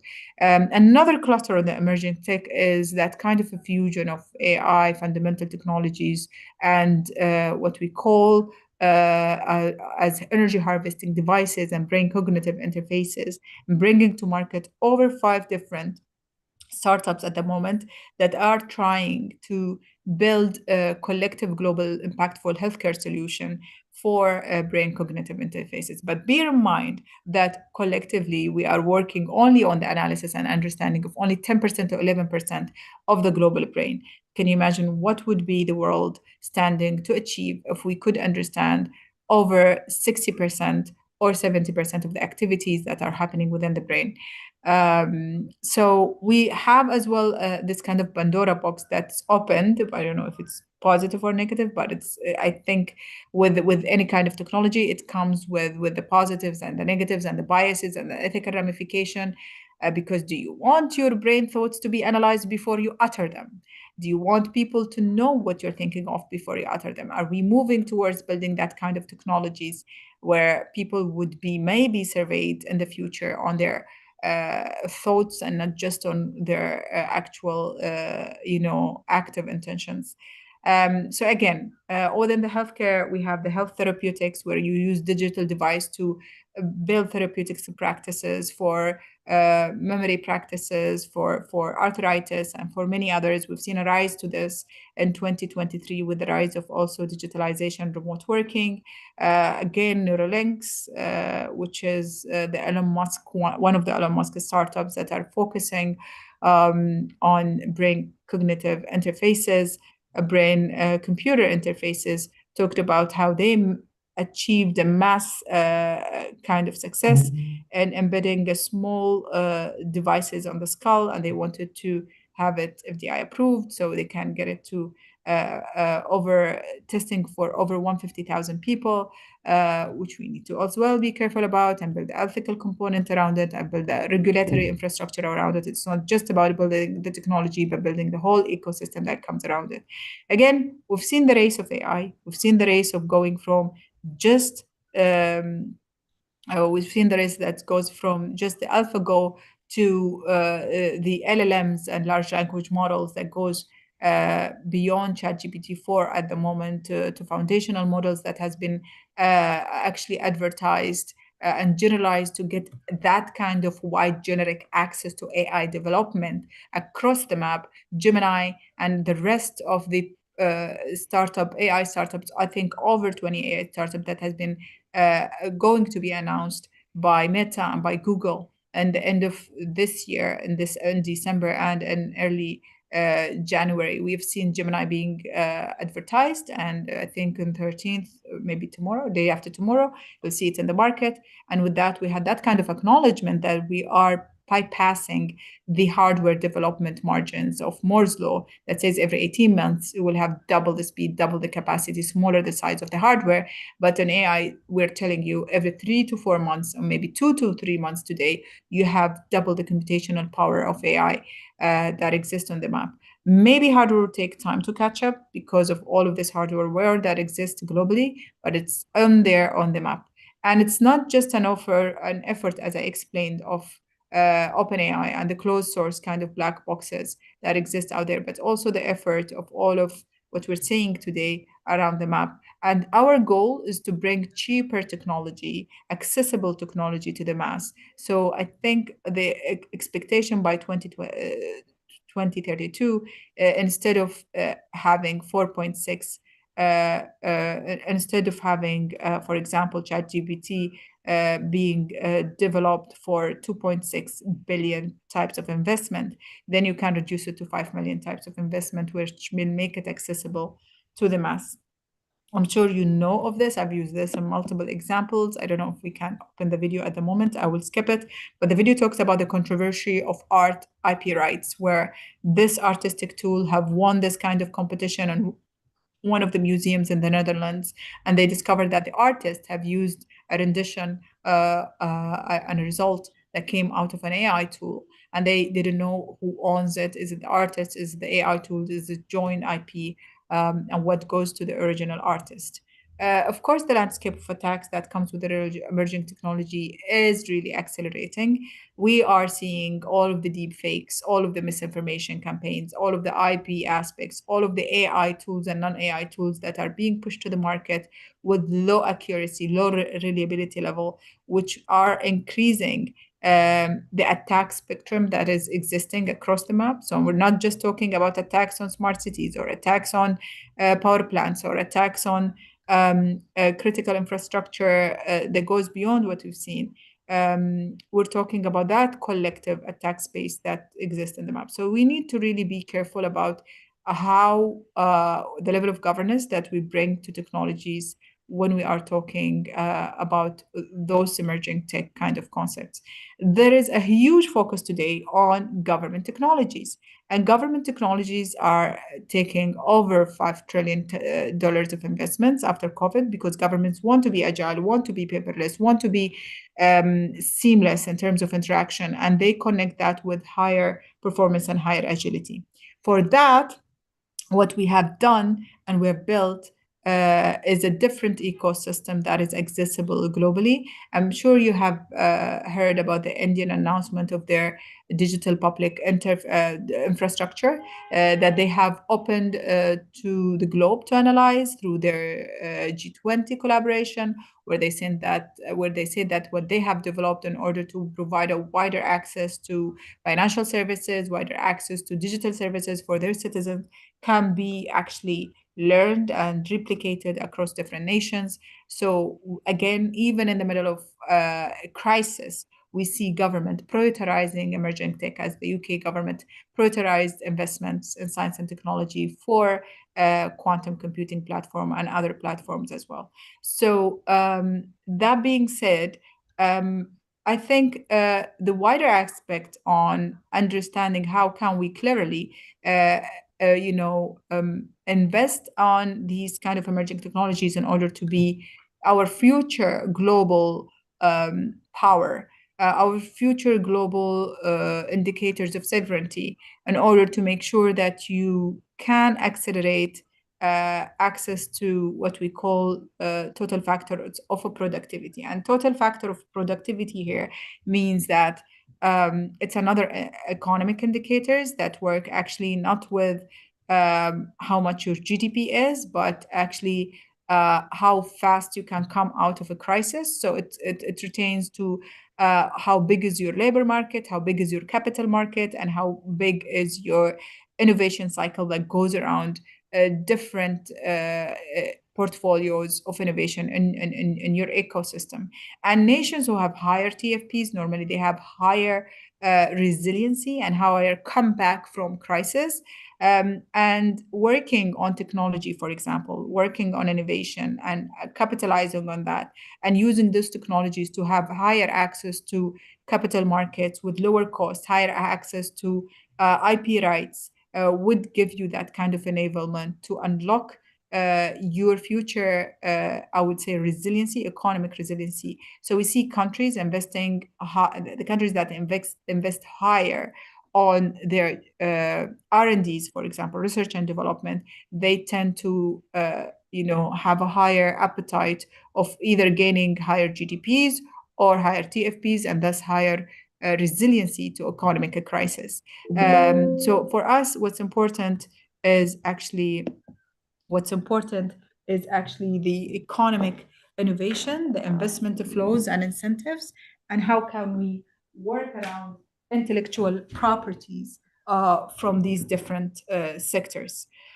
So it's not an easy thing to do. We have to analyze what are the different cycle of innovation that has been passed to us in the past, and how can we survive the next cycle of innovation. Every cycle of innovation has never been about one piece of technology. It's about intertwined pieces of technology that would always come to disrupt jobs, disrupt the way we are earning, disrupt the way we are building markets. So all of these conversation and commotions that we hear about the jobs and AI and disruption of current status quo has always been the cases for different technology that has been built in the past. Our advantage today is that we don't have to migrate to nations or to economies of higher access, of higher capital growth, but this capital can actually be migrated to our global south, to our own markets, in order to build better efficiencies. And rather than maybe having this kind of wider migration of minds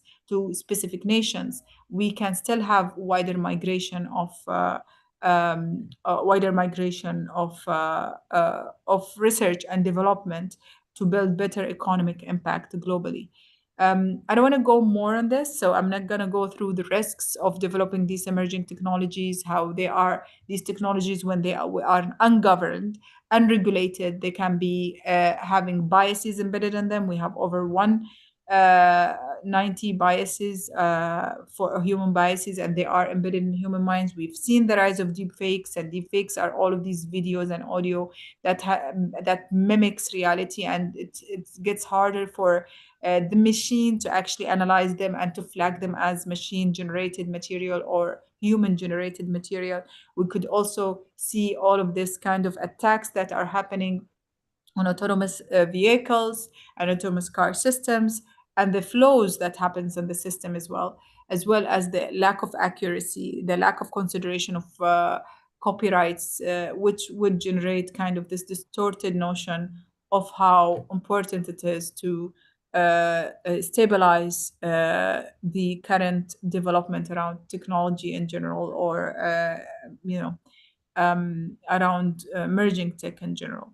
When it comes to governance, we don't have a lack of policies when it comes to emerging tech. Unfortunately, fortunately, maybe we have really good global momentum for AI. For example, we have over 800 AI policies. Please go ahead, check the OECD trackers for 2023 for AI policies. There are over 800 AI policies sectored in different sectors. But what is the efficacy of these policies? How can we make sure that they benefit the current innovation cycle and build for better, responsible, and ethical technologies? We have the GDPR laws that are being acknowledged by many jurisdictions, but at the same time, they lag behind when it comes to providing for these technologies. So we have the right not to be analyzed, the right to be forgotten, consent matters. How many pieces of technology that you use today is prioritizing that and making sure that you have technologies that would make sure that you would be erased from the face of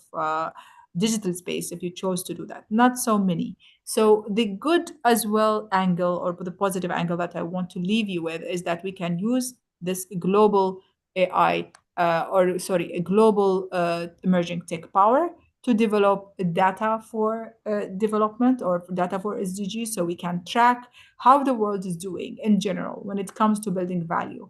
Most of the Gen Zs today and millennials, they are like addicted to value, they are addicted to purpose. We will see more and more of these kind of growth of a startup SMEs platform across different nations, innovations as well, that are centered around solving the puzzle of a greater good for a global good. And I think we've seen as well how AI impacted positively 79% of all of these SDG cultivation versus 35% of pushback on few things. And the moment we build more of kind of holistic design ethos on building these technologies, the better it is, because we can't just leave almost half of the world behind us. We need to bring them with us and make sure that we're building for that kind of one open R&D that would be considering a multi-layer kind of benefit across different policies, standards, measures, and models across different systems. Thank you so much for your time, and thank you for your patience. I do apologize for the delay. Please, if you have any questions, I'm here for them. Otherwise, you can reach me out on my contacts. Thanks.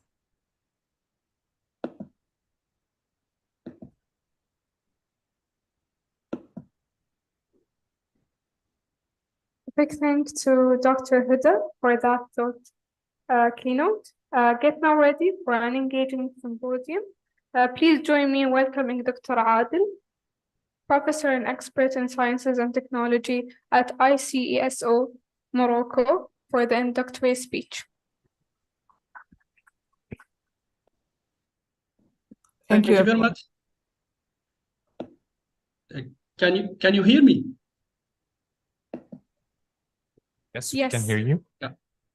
Thank you very much. Thank you very much. Sanctioned guests, ladies and gentlemen, assalamu alaikum wa rahmatullah, and welcome to this symposium in cybersecurity and cyber criminality in the era of artificial intelligence, organized by the Islamic World Education, Science and Culture Organization, ICESCO, in cooperation with the University of Dubai and IEEE team. It's an honor to have such a gathering of experts and enthusiasts in this critical field.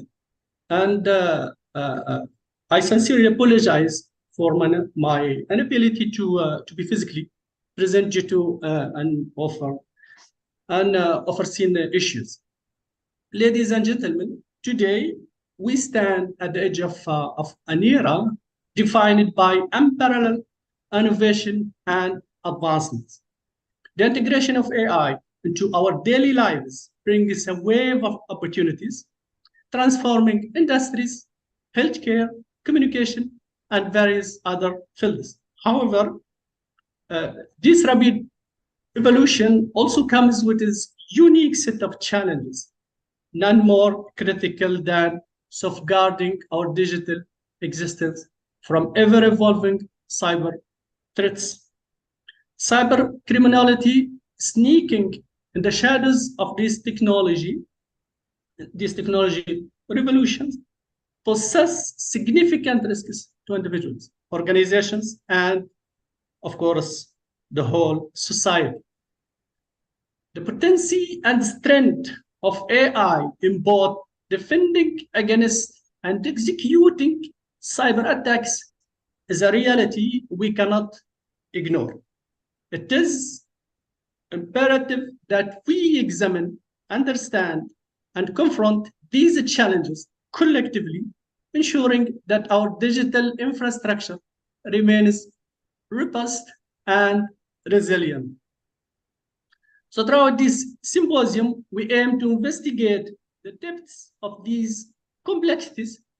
So our esteemed panel of experts will eliminate the complexity of AI's role in cybersecurity and revealing the potential flaws it brings and the unparalleled solution it offers. So from discussing the latest trends in cyber threats to exploring innovative strategies for defense and resilience, our sessions promise to a deep dive into the ever-evolving landscape of cybersecurity.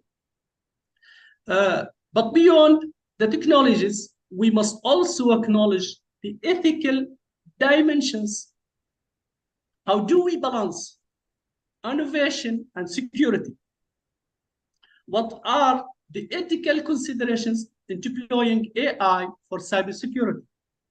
These questions reflect the morality of our discourse, urging us to navigate these uncharted waters responsibly and ethically. Finally, I extend my sincere gratitude to all participants, speakers, and our partners of this event, University of Dubai in particular, for joining us on this journey. May our discussions spark innovation, collaboration, and shared commitment to fortify our cyber defense. Thank you very much, and I wish you a very successful activity.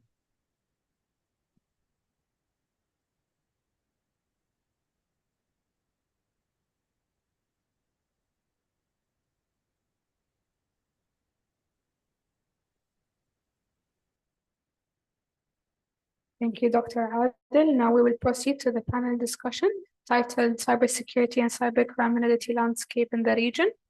Panel moderator is Dr. Hissam Al-Hammadi, Assistant Professor and Director of the Master in Cybersecurity Program, University of Dubai, Vice Chair of IEEE UAE Section. Speakers are Dr. Ali Ismail Awad, Assistant Professor, College of Information Technology at United Arab Emirates University. Dr. Al-Khattab, Director of ICESCO, Chair on Data Analytics and Computing.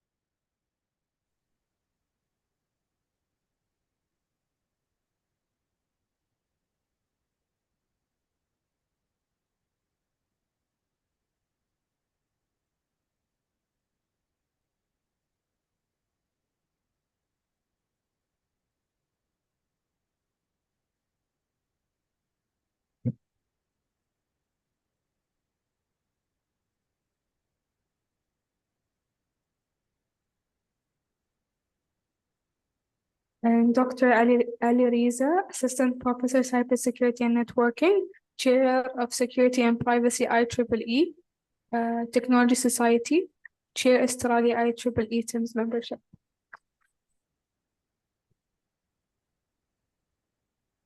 Good afternoon, everyone. Can you hear me very well? Yeah. First of all, thank you very much for joining us today in this exciting and interesting panel discussion about cybersecurity and criminality in the region.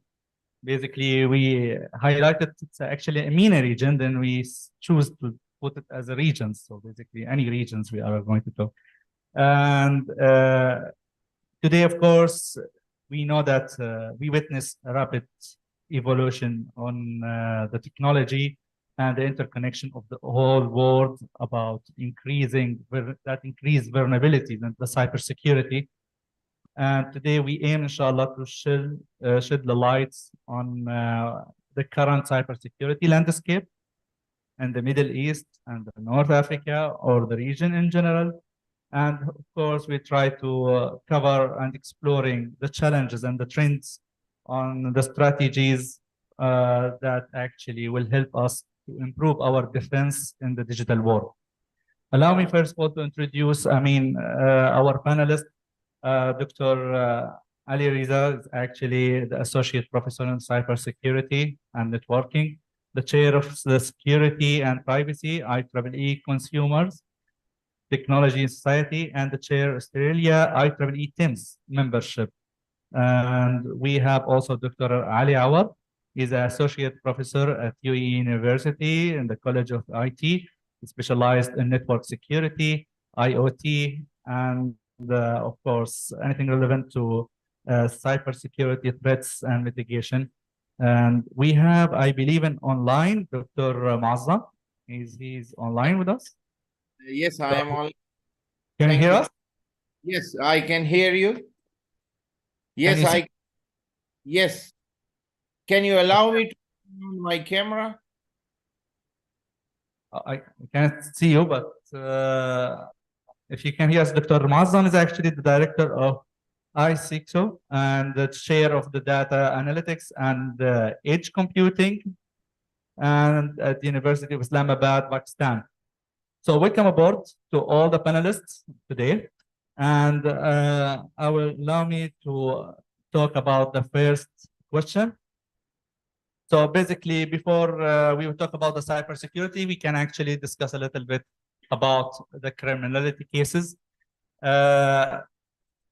It's actually every yearly basis, actually, the FBI usually, they publish kind of a report on IEEE, which is actually an internet crime complaint center that focus on the problems that they're facing in the US, especially on the attacks. And this report is actually showing that the crimes mainly are focusing on the phishing and the breaching of the personal data. And finally, of course, they are actually focusing on the non-payment, non-delivery kind of problems. And most of these attacks are actually trying to attack special areas, special sectors, like healthcare sectors, like critical manufacturers, and also, for instance, government sectors. So I'm going to ask the whole panel, we can, from statistic perspective, do you think the criminal reporting is actually different from one region to another region?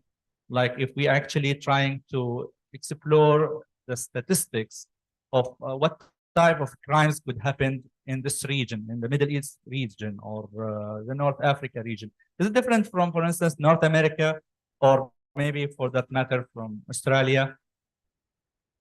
So I can give this for Dr. Ali Awad, okay? Like to give us your point. Thank you very much for the nice and interesting introduction.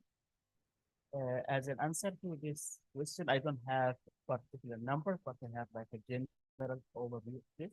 I think it can be different from one region to another, based on the resources, based on the skills required for the kind of attacks.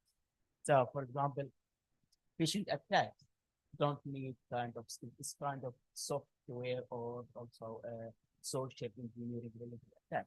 So anyone who is not really skillful can launch this kind of phishing attack, just asking someone who is not aware of security, who is not aware of his or her data to share his information. So it can easy to actually attack or steal this kind of credentials. But to launch more specialized, weaponized attack, this requires kind of particular, especially in network security, especially attacking big organizations, right? This requires kind of planned and weaponized and more technical and managerial skills. So as a short answer, this could be different from one region to another based on the target, based on the skills of the attackers, based on also the aim and the goal of each one, based on the availability of big organizations in this region or for example, it doesn't make any sense to launch a comprehensive weaponized attack to a small organization. They will not gain enough resources or money or based on the goal of the attack. But for big organizations, yes, they can spend more money to launch more comprehensive weaponized attack. So you have different factors, different parameters to decide what kind of attack that is most suitable to reach. Very good. Thank you very much, Mr. Ali. Dr. Ali Riza. Yeah, thank you, Dr. Ali, for sharing. Interesting. I believe we are living in a very interesting era. I feel we should be worried of technology. I mean, as we move forward, things getting more interconnected. Unintentionally, we are providing more access bad people to make a bad use of it and provide more opportunity for misuse. So to respond to your question, I believe any nation that is more advanced, like UAE, you have very good, I was really specifically IT infrastructure that has been progress throughout the past recent years. I believe you might be more prone to cyber attacks. And, you hear me now? Oh, okay. So, and it is something that can happen to anyone, cybersecurity, anyone's business. It even can happen to a small business. I can give you an example of the audit that I did very recently for a small company in Australia, that they are very small business and they provide cookery for aged care, health centers. And they didn't believe that they could be target of cyber attack. Somebody hacked into their Instagram account and they asked people for good cause, please donate some money. And people trusted, that they could give. And many people blame them with the money as well. So it can happen anywhere, and the goal is one. Thank you very much, Dr. Maazam. You have the same question. Do you think the region affects the number of or the type of cybercrime when we go to the statistic overview? Yes, thank you so much to the organizer for inviting me and to have me on this discussion. Actually, my first comment to your question is that there is very less awareness of the people about these attacks, and that's why the frequency of happenings these attacks is much more. Another important thing that we don't have any proper system to stop these attacks or even to identify, detect, and prevent such kind of attack. And that's another reason that the frequency of happening these attacks is much more. The third point is we don't have any law or rules or regulation that what kind of punishment someone will have if he indulge in such kind of attack by copying the profile or personal picture of someone, or even to have access to the banking information or any other personal kind of data. So there is no rules and regulation. In some countries, there might be a few documents which exist, but not properly implemented inside the society. So that actually encourage people to go and violate the rules and regulation and go into the personal space of these people. If we have a look, unfortunately, into the world's data, there is no Muslim country in the top 10 who are addressing the cybersecurity issues properly. So it means there is no proper infrastructure, no proper rules and regulation, and that's why the indulgence of people, especially those who are looking for shortcuts to earn money or to defame someone, is much more. Once we work on the law, the rules, regulation, and develop our infrastructure and define proper boundary and limitation or guidelines for the internet users, then these attacks will definitely comes down. One more important point that is much more towards the authorities, that there shouldn't be anyone or any hidden person on the internet. We need to assign all IDs, or IP addresses, all email IDs, or any other social media account very much on their cell phone or on their personal IDs, that we can identify that who is communicating with whom, or who is requesting or accessing or breaching the security of any other organization. So I think if we even regularize the internet by removing all those anonymous or unknown personals, then this attack or the intensity of attacks or the frequency of attack will definitely goes down. Thank you. Very good. I totally agree with you. Dr. Muazzam, can you tell us a little bit about ISISCO? I mean, do you have, I know this is a non-profit organization, but it's very interesting for us actually to know a little bit about this organization, if they are doing any cybersecurity activity in their practice. Yes, first of all, thanks to the ISS co-chair who actually funded our chair at Quaid-e-Azam University, Islamabad, which is the top university of Islamabad. Now coming toward the cybersecurity, we have organized many seminar and conferences on this activity as well, to bring awareness among the masses as well, that if you have some physical space and you need security in terms of walls, in terms of security guards, in terms of some other things. Similarly, you also need security for your virtual space that exists at cyberspace. And for that purpose, you know that how you can provide security to that as well. We are also conducting some research, and we actually provide artificial intelligence procedures, our processes, our models, to find out or to detect these kind of attacks, and then onward look into the prevention of these attacks very accurately, very precisely, and make sure that it may not happen in future. These days we are working on DDoS and denial of service attack in Internet of Vehicles, Internet of Medical Things, and resolving this with the help of deep learning and even up to some extent the LLM. I agree with you 100%. And thank you very much for. I have a comment for Yes. about the tax and that, because that is a very, very interesting point about the advancement of the technology. So for advancement of this kind of new technology, they should also care about that readiness. So they should not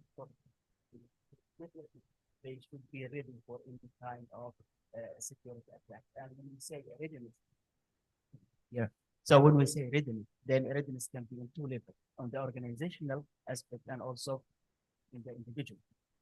So also, as my colleague said, that for individuals, they may not be aware of these kind of attacks or stealing of credentials. Yeah. So advanced countries or developed countries should also provide kind of programs for training organizations, people in organizations, and also individual to know about their security and privacy, their credentials, how to protect their information. Especially for organization, we have security education awareness and training programs. So advanced countries are also developed organizations should provide and should adopt this kind of programs to raise the awareness about the security and security. Very good. Thank you very much, Dr. Ali. Perhaps I can add to interesting conversation. I can share with you what's happening in Australia at the moment. So Australia has released a very ambitious plan, cybersecurity action plan, that we are trying to be a leading country by 2030. And as part of that action plan, security audit and raising awareness among all the industry is a main issue. And in fact, it's a big factor when it comes down to liability and cybersecurity insurance. So one of the things that they need to provide, let's say, to the government to showcase that they already met the requirement is to have a proper awareness program for the staff members, so they can make sure that they do not provide any loopholes to malicious actors, to provide any advantage to them. And that's an area, as my colleague Dr. Ali correctly pointed out, that's something that all countries, I believe, need to follow up to make sure that nothing out of order can happen and everybody is safe and secure. Yeah, I mean, you are mentioning about awareness. I totally agree with you right now. But do you think, for instance, the timeline that we are actually living with is actually shifting or customizing this awareness? Is awareness in general, because we are talking right now about awareness, the awareness for organization, is it enough to have it like a standard type of awareness, or do we have to make it more specific? For instance, if you are actually working on the energy, power and energy, should we do like an awareness for power and energy cyber threat? Or if we are talking about transportation, like the airplane or like a train, or there are other types. So should we actually develop type of awareness dedicated for them? Only is actually the normal one, the general one is enough for this organization. What do you think? I believe this should be regulated by the government, asking every business, a small, medium, large, to have this specific awareness program. And as you pointed out, it's an evolving landscape. It's future cyber attacks are not written in any textbook, and it has to be developed as we move forward. And in fact, there are many companies around the world that they are providing awareness program. Probably one of the famous one is KnowBe4, that they provide different types of awareness for different sectors. And awareness is for everyone. It's even for my daughter who is 2-year-old. It could be for a school kids, for teenagers, for elderly people. Everybody needs to be aware of potential cyber attacks. We were having a chat with Dr. Ali before this panel talk, and he was mentioning about phishing attack. If somebody calls you over the phone and trying to fool you, they are from the fraud team of the bank, how you can protect yourself not to fall for it. And I believe that's something the government needs to mandate. Also adding to that, as my colleague said, that awareness is the entry level of cybersecurity knowledge. For organizational point of view, it should be provided to everyone in the organization, and it should be basic information, and also should be sector independent. I mean, stealing Windows account or your personal information has nothing to do with energy sector, or your workstation is your workstation. Bring your own device for a model, for example, work with whatever financial or sector. So the awareness program should be available to everyone on the organization with a basic knowledge about security. And then if you would like to go more specialization, then we go to another level, which we call training. So people in IT, people in the networking, people working with devices, maybe they have specialized security as cybersecurity play. People in decision making, they then go to that higher level, which is education. They should be educated about cybersecurity so they can make decision or risk assessment, not only technical solutions, but also managerial or soft side of cybersecurity. Dr. Mazam, you would like to comment? Yes, I would like to comment on the awareness that you had discussion earlier. Actually, once you know about that this thing is dangerous for me and I should protect myself from that. For example, we used a mask to protect ourselves from coronavirus. And same is the case to protect your virtual space. You will receive multiple emails, you will receive multiple gift requests, but it's not necessary that you should respond to each and every one. And that's actually the breaches that they actually attract the innocent, I will say the innocent internet user, and then onward violate their privacy and personal space.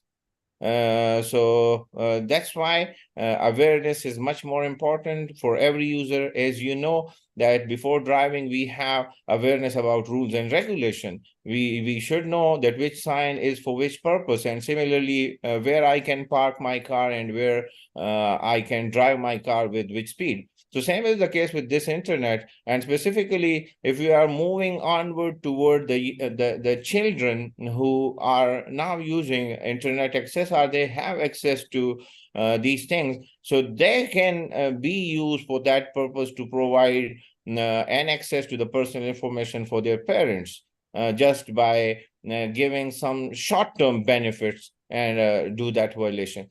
So that's why these things are happening. And if I talk about Pakistan, we are 80th at 80th position in the world. And that's very alarming. We also faced many attacks, cyber attack at our national banks, but then they take the necessary measure to stop these attacks as well. So we are actually waiting that to make it happen and then start some actions to protect our resources. So why not to take the protective measures earlier instead of waiting for the attack that it may happen and looking for the vulnerabilities should be explored from the attacker side. So it's our responsibility to look into these vulnerabilities and try myself to provide the necessary solutions. Now, one more important thing is the blockchain technologies and the cryptocurrencies, which is the future. As soon as it's adoptable in our society, or specifically in Muslim world, that will be much more means kind of a good step toward protection of the cyberspace for your means the economical space and the personal space, because then there will be a log file which actually give the complete information that who is accessing and who is violating. Unless and until we don't maintain this kind of log and encourage the anonymous access of internet and other resources, we wouldn't be able to find out the actual culprits. And another thing that I also mentioned earlier, that we must define a proper law, rules and regulation, and also bring awareness among the masses about this law, that this violation will cause this kind of punishment or even some other activities as well. It means we don't allow anyone in the means in some other places which can be considered as a violation. So why we allow each and everyone in the virtual space or at the internet or even to the organization? So these restrictions should be properly implemented and deployed at the entry point. And then we can find out that how we can stop. Thank you. Very good. Thank you very much.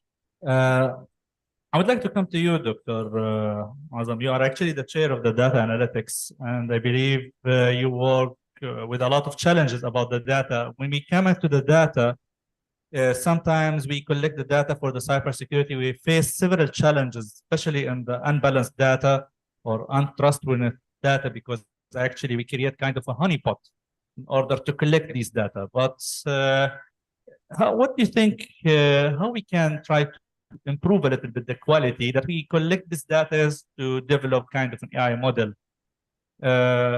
What's your opinion about how we can augment our data, how we can make sure that we are developing the right environment to collect this data from for the cybersecurity industry?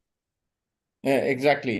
Thank you so much. It's really a very good question. And I also gave a brief about it in my previous comment, that they are actually look for the vulnerable points or vulnerable person who can help them to give access to your data.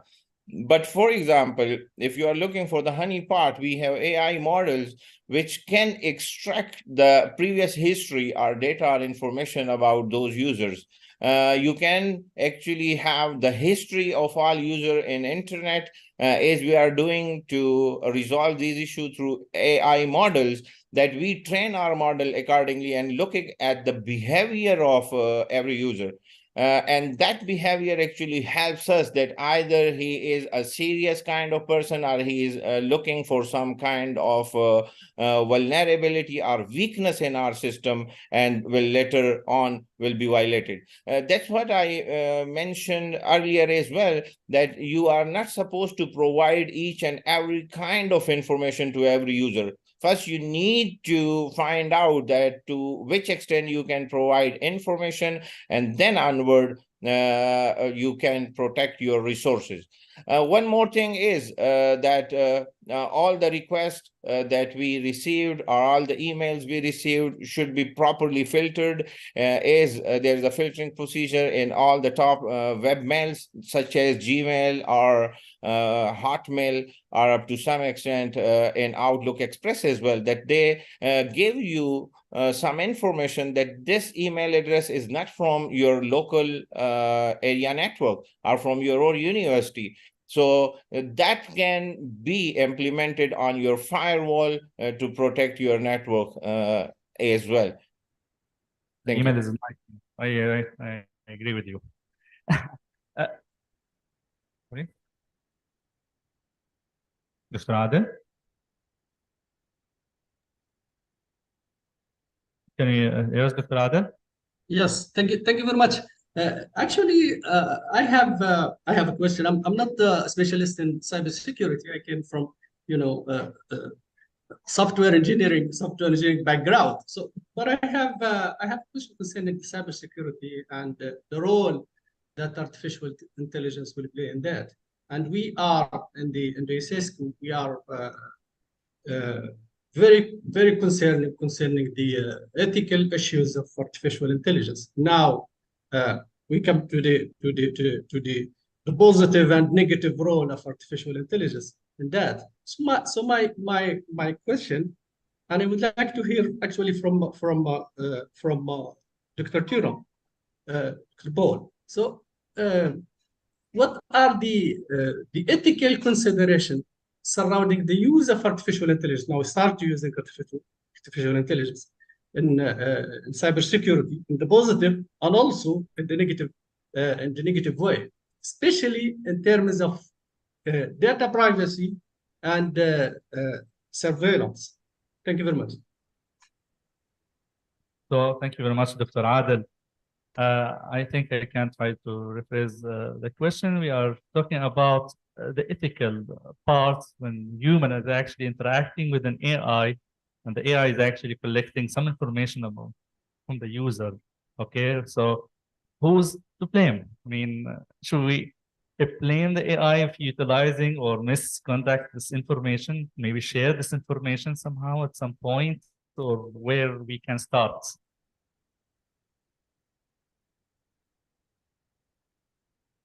Doctor? Yes, exactly. Okay. Any comment from the online team? May I respond? Yeah, of course. There is a famous quote. There are only two types of organization, those that have been hacked and those that don't know it yet. So that is very important, that who actually knows that they have been hacked. And this information actually comes from the awareness. And then moving onward about the ethical use, as asked by Dr. Adil, once you know about the usage of any technology, then you can define what's the limit and what's the boundaries. I mentioned earlier that as we can't give a driving license to any driver without proper practice, without proper procedure, then why we allow each and everyone that they come to use the internet technologies and it means exploit the personal spaces of other people. So awareness by itself is defined for the defined user who know that who is using which resource. And for example, if there is still anonymous and anonymity is maintained on internet, we wouldn't be aware that who is violating the user. All good people can know about their limit and restrictions and the ethics, but what about those who are looking for the opportunities to violate the personal spaces or the financial matters of any other person? For them, ethics and all these things doesn't matter, but violation of ethics might be considered as an opportunity, in the word of hacker and crackers. Thank you.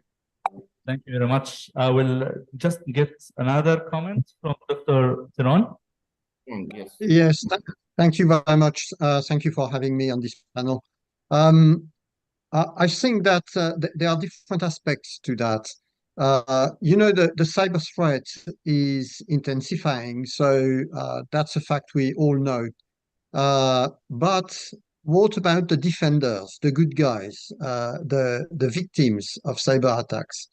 A very interesting study was performed in 2019 under the auspices of the UK government, and it showed very clearly that around a half of British corporations, only a half only, had someone on their board in charge, interested in, or in charge of cybersecurity across the company. So that means that while the bad guys are very smart, very active, and target us daily, the good guys are very weak, because first of all, the commitment, the engagement into action for cyber resilience is not very strong enough. So I think that the ethical aspect of cyber and the use of AI in cyber is very much subject to the amount of interest we thrust into this topic, which is not the case today. So awareness has to start with the top of our organizations, governments, of course, corporations, and of course it has to go down to individuals. This is a long way ahead of us that we have to go. And in the many conferences I've given in the past years, including in Dubai 2 years ago, I've renewed that message. Awareness is fundamental because we are weak because of our lack of interest for cyber.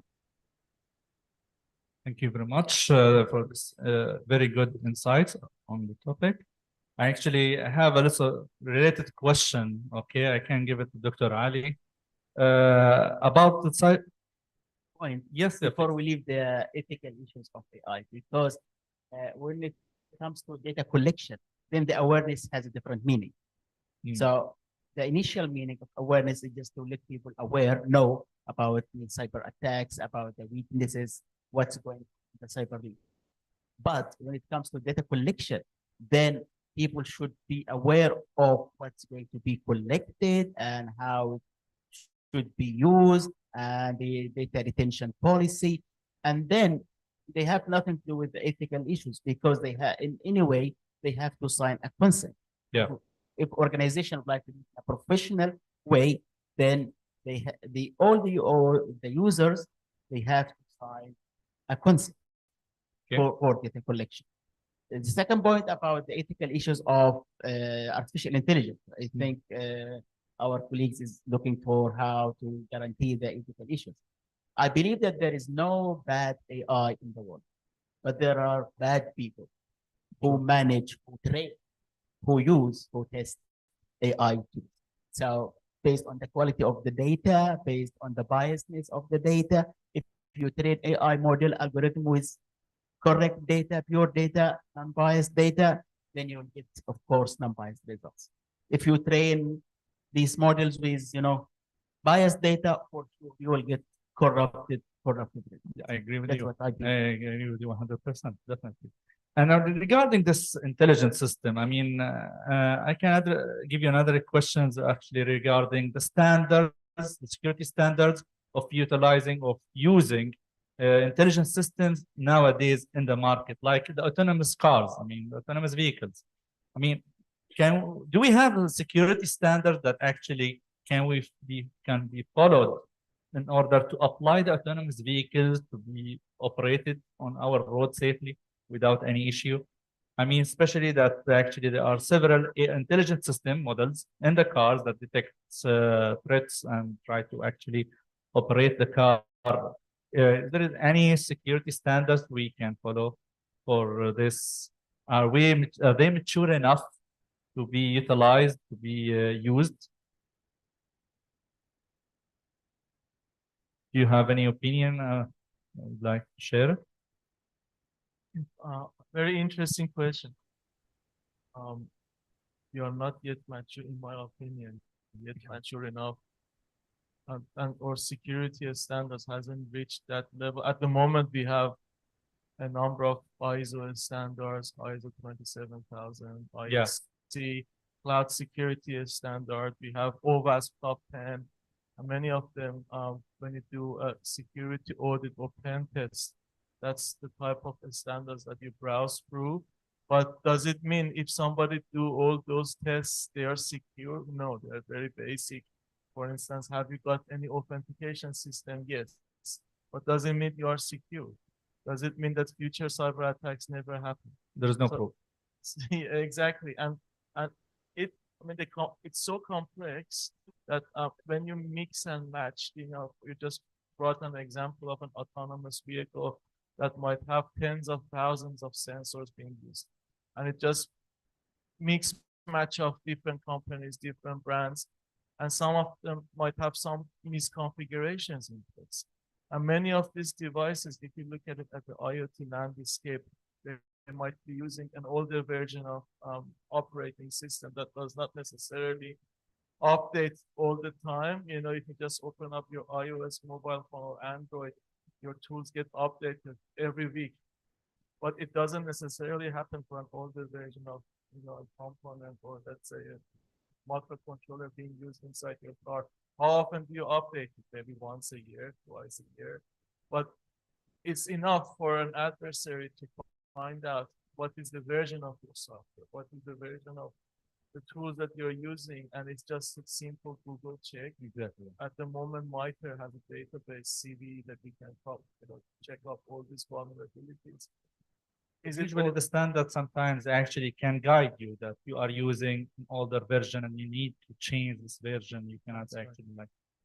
That's right. Another point here. Yeah, Dr. Ron, would you like to comment? Just a quick word, if you allow me. There are many standards already. You mentioned the colleague mentioned ISO 27000 series, but there are plenty more. The question is that there are a variety of standards, a wide variety of standards actually, from technical standards to organizational standards through standards regarding the organization of the software and systems development process. So it is the responsibility of every organization to know about the standards that apply to their own circumstances. and the awareness of those standards is very, very important in companies. You have also, as a counterpart, to have within every organization a department, a team in charge of reviewing the application of those standards on a day-to-day basis. That's equally important. And it goes down even to more technical levels with teams in charge of inspecting even code and practical dispositions in relation to standards, of course. So the question about standards is a very, very important question, very important, and I'm glad you raised it. But it has a lot of consequences, if you want, among which awareness of standards and the application in practice on a day-to-day basis.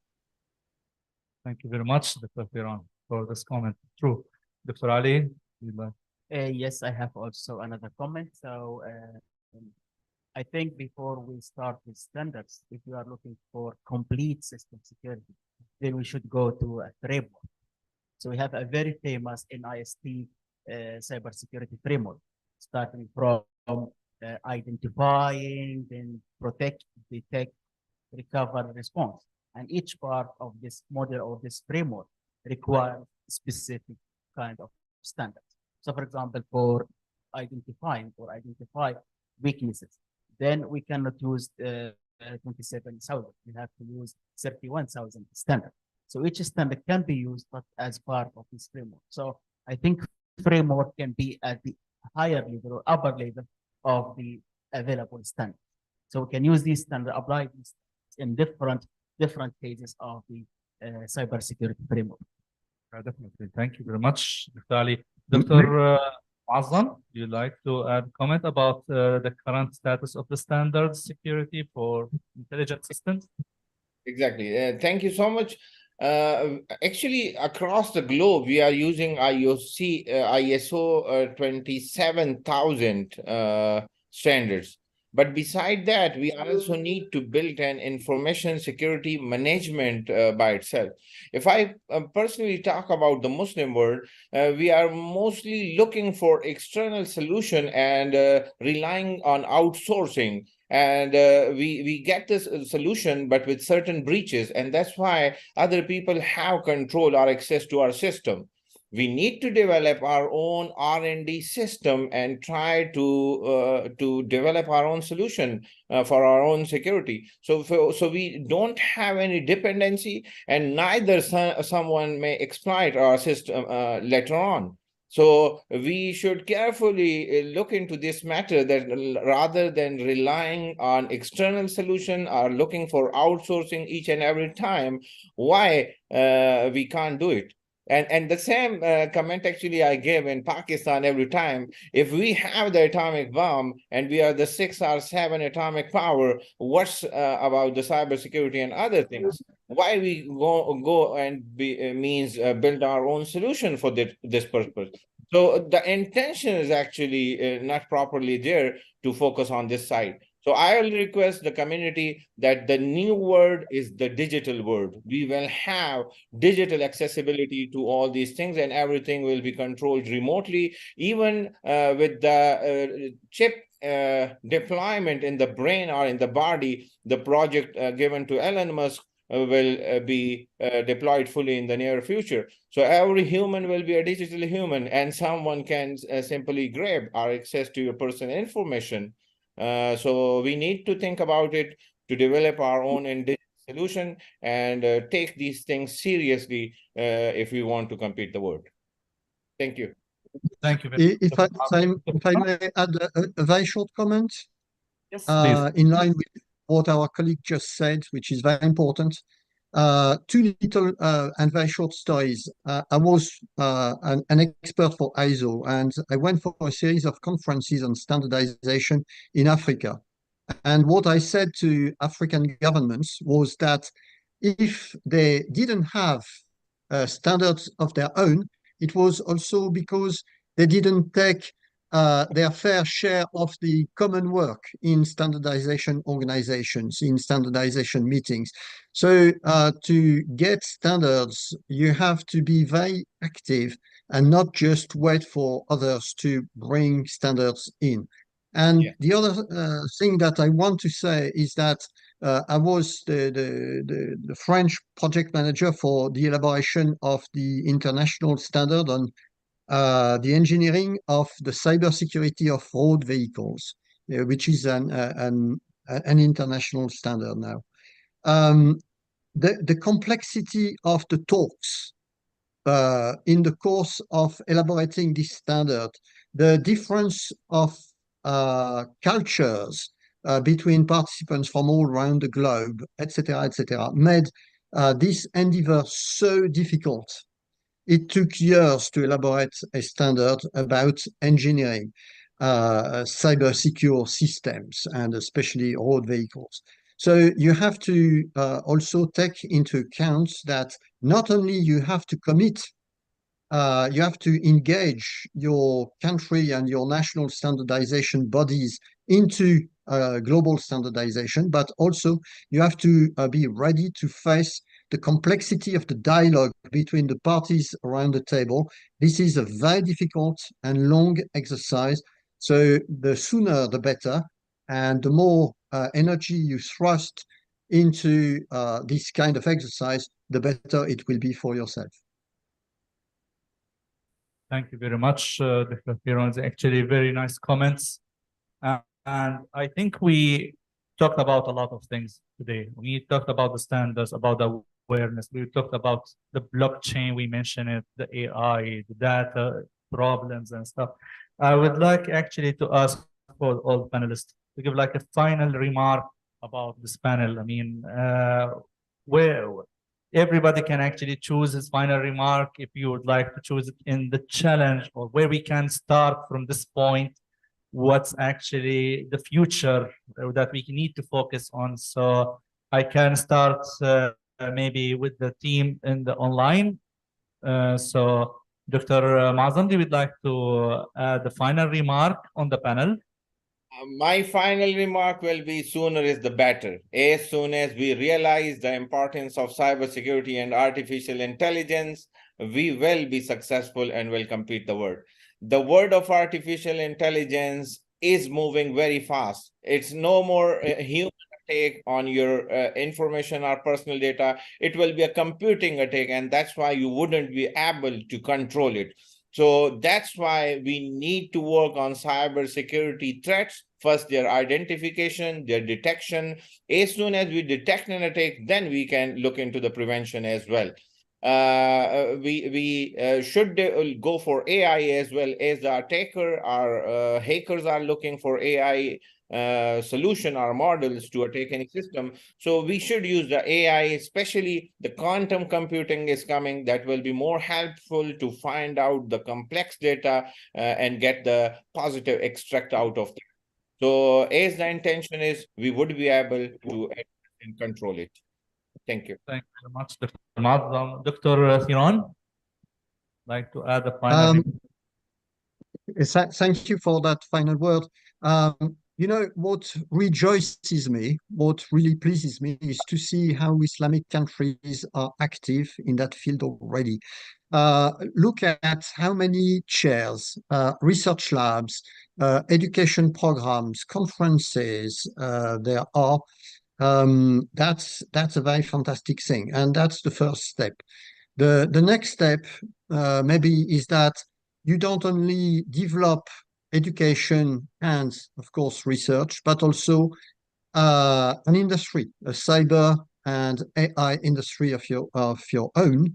This is important because in the end, ultimately, this is what makes your daily life daily. You have to have that industry as well. So it's education, research, and technology together that need to make steps forward, given all the progress that have been made already. Thank you. Very nice, Mark. Thank you very much. I believe Dr. Adel, he would like maybe to add a final remark also from his side. What do you think about the panel and what's your message?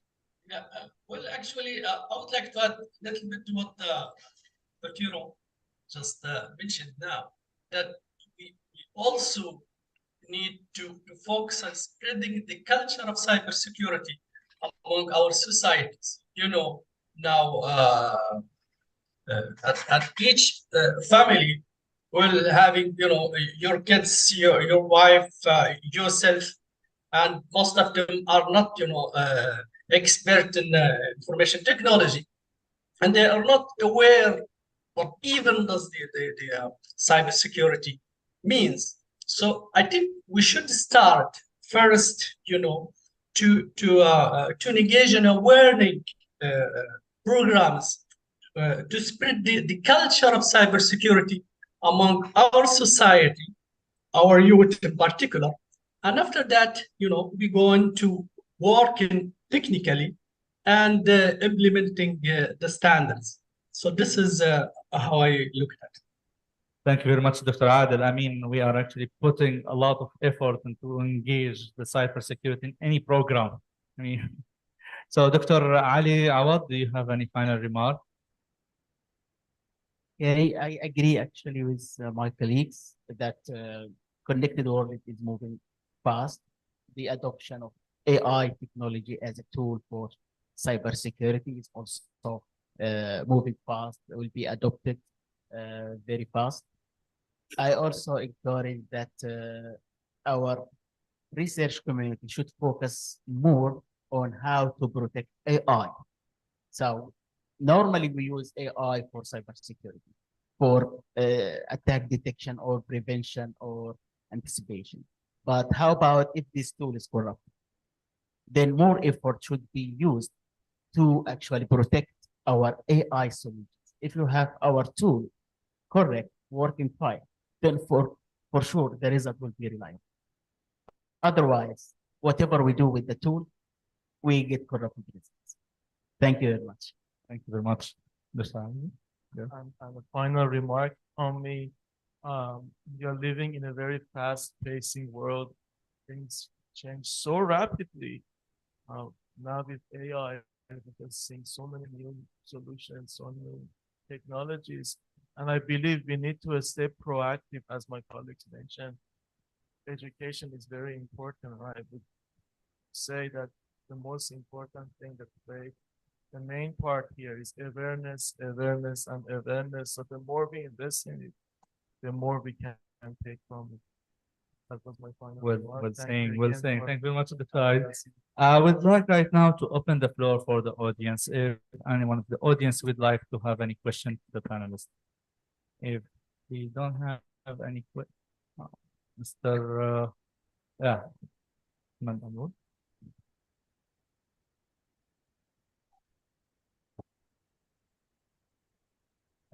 Actually, we got a lot of buzz about the cybersecurity and the situation of how it has become more important because of the a lot of connected devices now to the network and more devices, more backdoors, more opportunities for threats from the hackers. Do we have enough talent globally to work in the issues of cybersecurity and provide enough resources to be able to cover all this kind of threats, or we face a problem in this area, the talent gap? Do we have a talent gap in the area of cybersecurity? And you are talking about in the UAE or in the MENA region? Globally, not only MENA region. Globally? Globally. Like, I can answer from Australia's side. So at the moment, just past few years, there was a survey done by ASA, Australian Information Security Society, that they collected data around the world from many businesses. Also, I think same thing has been happening since Iran through different institutions, and there is indeed a severe a skill gap globally in the field of cybersecurity. And we need to train more people from an employability skill, and the responsibility falls on the shoulders of university that they need to provide more training programs targeting specifically cybersecurity. And it was an interesting data which I actually seen that Australia is one of the worst countries in the world with respect to having enough talent to fill in all the gaps. We need quite a large number of people filling into those important security roles. And in fact, government has released a global talent program to attract people who are doing cybersecurity majors so they can come into Australia and fill in those gaps. Thank you. I can also answer for Sweden, since I came from Sweden. So in 2018, 2019, we had a lack of 150,000 professionals to work, to fill the gap as talent to work in cybersecurity. So universities in Sweden were not able to provide this number. So I think the number is still there, right? So there is a gap that we need to fill. And I think also in the MENA region, we have the same gap. Sometimes they drop this on the IT manager. Well, the IT manager, yeah, you are the cybersecurity expert, and he's not. No, this is not a good practice actually to ask IT managers to do. Unfortunately, sometimes they drop them. So how about CISO and ISO and those people? So of course, definitely. Anybody from the online team, they would like to comment the knowledge or the talent that we have for the cybersecurity? Yes, indeed. If you allow me a quick word, it is very, very important to develop skills at the moment in the short term. Studies have shown that worldwide, it's the number of people in cyber who are missing that we don't have today is counted in millions. So on the other hand, how can we train millions of people in cybersecurity in the short term? This is something fairly impossible. So we have to raise awareness. We have to build curricula specialized in cyber. But on the other hand, those guys who work in cybersecurity have understood perfectly well that they can earn much more money working on their own as freelance consultants, and recruitment in many companies of cyber specialists has become extremely difficult. And when you recruit specialists, very soon they resign because they realize that they can make much more money being on their own business. So we have many, many problems. So one of the solutions is probably to make cyber security and cyber defense more, say, automatic, embedded within all systems by design. That would help a lot. There's a huge work to do ahead of us. We are just in the primary stage of cyber defense, and those missing people and those missing cyber defense technologies have to be found and created.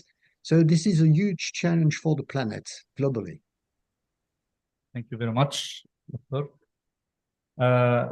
We have another question, or anybody from the other panelists who would like to add any other comment? Yeah, I just want to add what Paul just mentioned. Also, the other greatest challenge in terms of cybersecurity is the application of artificial intelligence in all domains of our life. And this is added, yes, there are opportunities, but also tremendous challenges. We all know now the problem of deepfake, which we can consider it some sort of cybersecurity problem. So I mean, with the huge now relying on artificial intelligence, we'll end up with having new types of cyber security problems, I believe. Thank you very much. Thank you very much. Do we have any other question? Okay, very good. So cybersecurity and cyber criminal landscaping, I mean, the landscaping is a huge, we have no enough resources actually to cover everything. We can start focusing on the most important that matter. Okay, AI is trending right now. The application of AI and the modeling, it's something that we are not sure if we can trust 100%. That's for sure. This is actually need a lot of work. It need a lot of study and investigation before we tackle on this technology. Thank you, all the panelists, for your time, for your effort, for your insights, inputs to this panelist, and we will close this for now. Thank you. Welcome. Thanks for the panel. Please stay on stage for a group photo.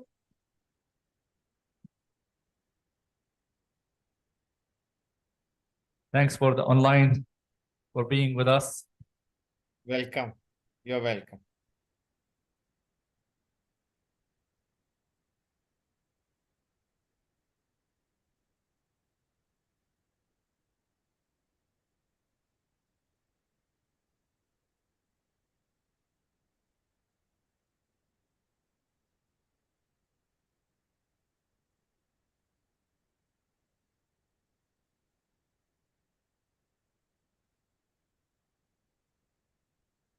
Thank We you. will continue our symposium with two speakers, Dr. Paul, co-director of the Aerospace Cyber Resilience in France, and Dr. Khattab, director of ISASCO, chair of Data Analytics and Edge Computing in Pakistan.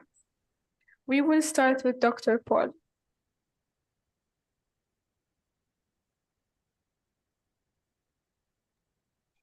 I will share my presentation.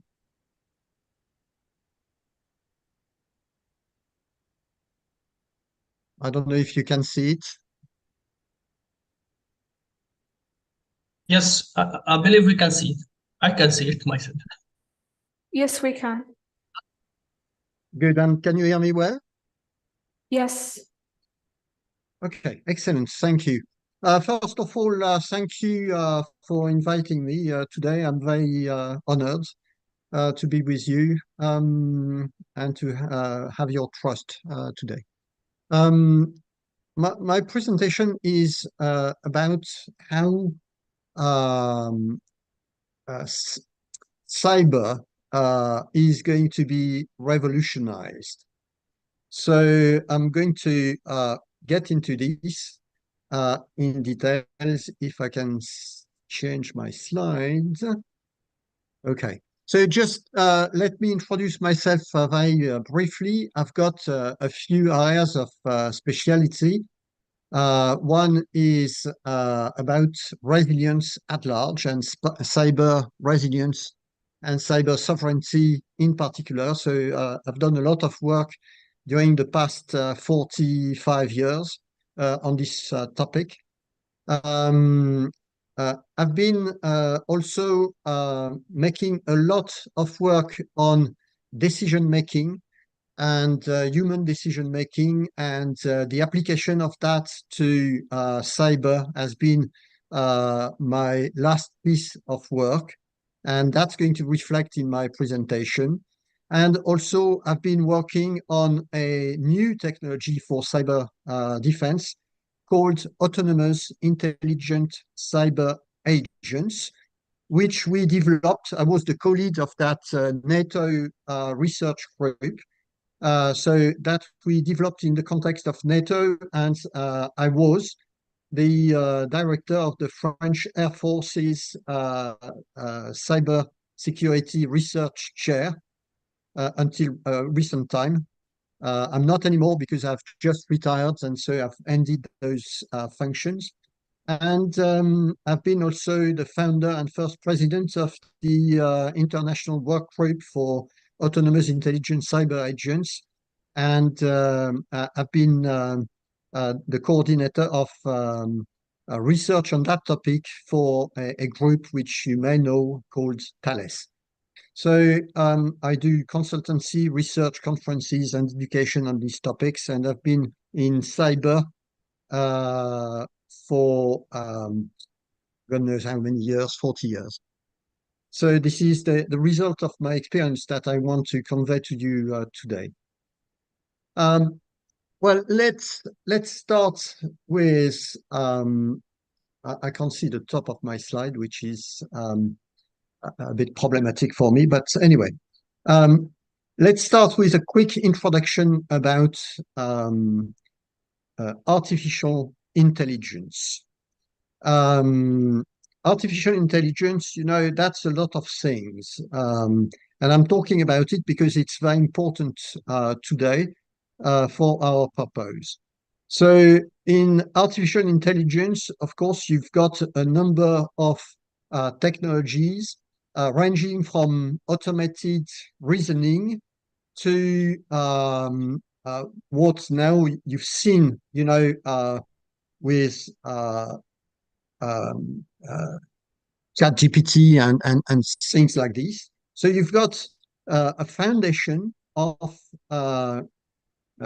algorithms that are used for artificial intelligence. There is a technology as well that is part of artificial intelligence, and this is multi-agent systems. And that's the way we can build interoperable cognitive functions. Cognitive in the largest sense, in the largest meaning that you can imagine. So that ranges from automating traffic signaling to creating very sophisticated software for example, cyber defense. And finally, we've got artificial cognition, and artificial cognition is really what I'm going to talk to you about, because it is a foundation, a fundamental cornerstone of the edifice that we're going to build in the near future for defending our computer systems. So today we have started, and the previous conferences I heard today are a testimony to this. We have started inventing tomorrow's world. And tomorrow's world is going to be very, very complex and therefore very, very vulnerable. So let's talk just about flying taxi drones, for example. This is an example that I like very much because it joins together a lot of technologies and research endeavors that are just stunning. You know, talk to that to someone from the Middle Ages. No one could have ever imagined that we make taxis fly. So we have to make things flying first. So it means that they need to have the capacity to fly, the aerodynamics, the autonomy, the electric autonomy, the power to fly them. But also we have to control them. So artificial intelligence is going to be a part of that, and they have to go where we want, and they have to be comfortable according to maybe our current body state. And so artificial intelligence takes a part in that. And there is a lot of ICT foundations in all that 5G, very soon 6G networks, SATCOMs, artificial intelligence, cloud, virtual computing, nano, quantic, name it. Everything is going to be found into flying taxis. So these technologies will have, to a good extent, to a fair extent, a certain degree of autonomy. You know that telecommunications sometimes fail, and there is no reason why flying taxis should crash because telecommunications fail. So they have to be very autonomous. And this is a real challenge, but it is an exciting one. And besides, there will be massively interconnected services that will shape our future lives. And the future citizen of the world, let's say in 2075, as I put it on that picture, will be totally interconnected with the vast world. So there will be billions and tens of billions of interconnected devices, ranging from your toothbrush, and this is not a joke. There are razors, to shave your beard, that are already connected devices, to your car through the nuclear plant that supplies electricity, through the administration that checks your taxes every year. So everything is going to be interconnected. That's the future that we are building today. And in that context, humans will become totally important cyber-wise. Whether it is in the military world or in the civil world, the human being, you and me, will be caught between a number of bad guys who will attack us, attack the systems that will rule our daily lives, and the security defenses that we set up to prevent those attacks, and the reactions that we shall, of course, spark if we are attacked. So imagine that human beings be put in charge of monitoring the cybersecurity of this future cyber everywhere world. This is not feasible for the human mind. The human mind is going to be overwhelmed by the vast task at hand.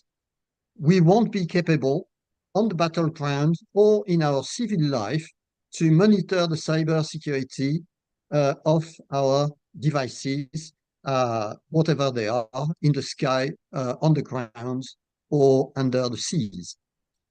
So how do we do from there to assure a cyber secure future? That is the question. We are not yet defeated, because we can think that in the future, there will be agents, cyber agents, that will be AI-driven, that will be autonomous. That means that they won't require humans to act on their behalf or in conjunction with them. They will be intelligent. That means that they will be able to make very complex decisions, even more complex than those we can make as human beings with our limits. And that will be agents embedded everywhere into everything from our connected toothbrush to satellites that we launch in the atmosphere through trains, cars, water distribution, and so on and so on. So that's the future. And that future is about a revolution in AI, and a revolution in autonomous, intelligent cyber agents, ACAs. That will become real. What's going to happen? Well, today, we've got machine learning, for example. Machine learning, like a neural network, performs one type of cognitive operation. It associates a conclusion with a series of inputs. That's what it does. And it's very smart. It learns from many, many occurrences of data. And in the end, it associates the picture of a cat with a cat, for example. Besides, we have more sophisticated artificial intelligence models that include some tens of types of different cognitive operations, like perception, understanding, planning, and launching action. So this is what drives and will drive robots for a long time to come.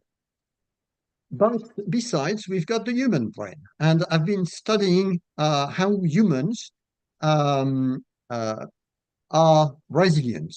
And this is a fascinating topic to see that human beings perform not tens of types of cognitive operations, but hundreds of types of cognitive operations. And our power, our mental, intellectual power, derives from the variety of the cognitive operations that we are capable of performing, plus the store in us, the store of knowledge that we have built across our life, from infancy to adulthood.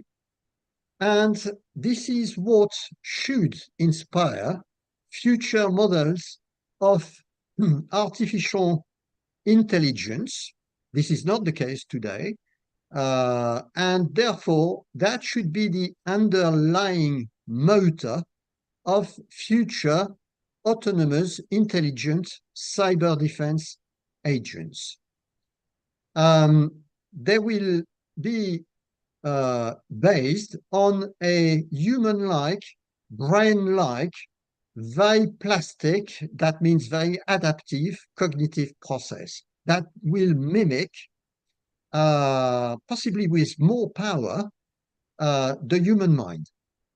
So we are very far from it yet, but that's the way forward. I'm convinced, at least out of my research. It will have the classic cognitive functions of a human: sensing, situation awareness, action planning, action selection, and of course, that's going to result in actions execution. And all that will be based on a database, a knowledge base, if you want, with complex processes, just like in the brain. And so let's see another aspect of the future of cyber. When we developed the concept of artificial intelligence cyber defense agents in the context of NATO, you all know about NATO, of course, I suppose, we identified 13 big cognitive functions that autonomous intelligence cyber agents will have. The blue ones refer to their architecture, their internal functioning. The pink ones are all about their intelligence. The yellow ones are about their stealth and resilience.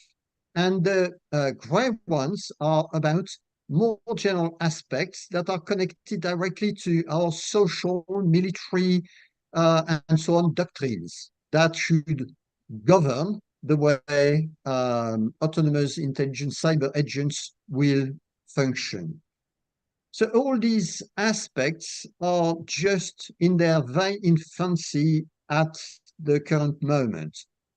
Research started in 2014-15, in NATO in 2016, and since then the UK, for example, has put those agents within their plans of development.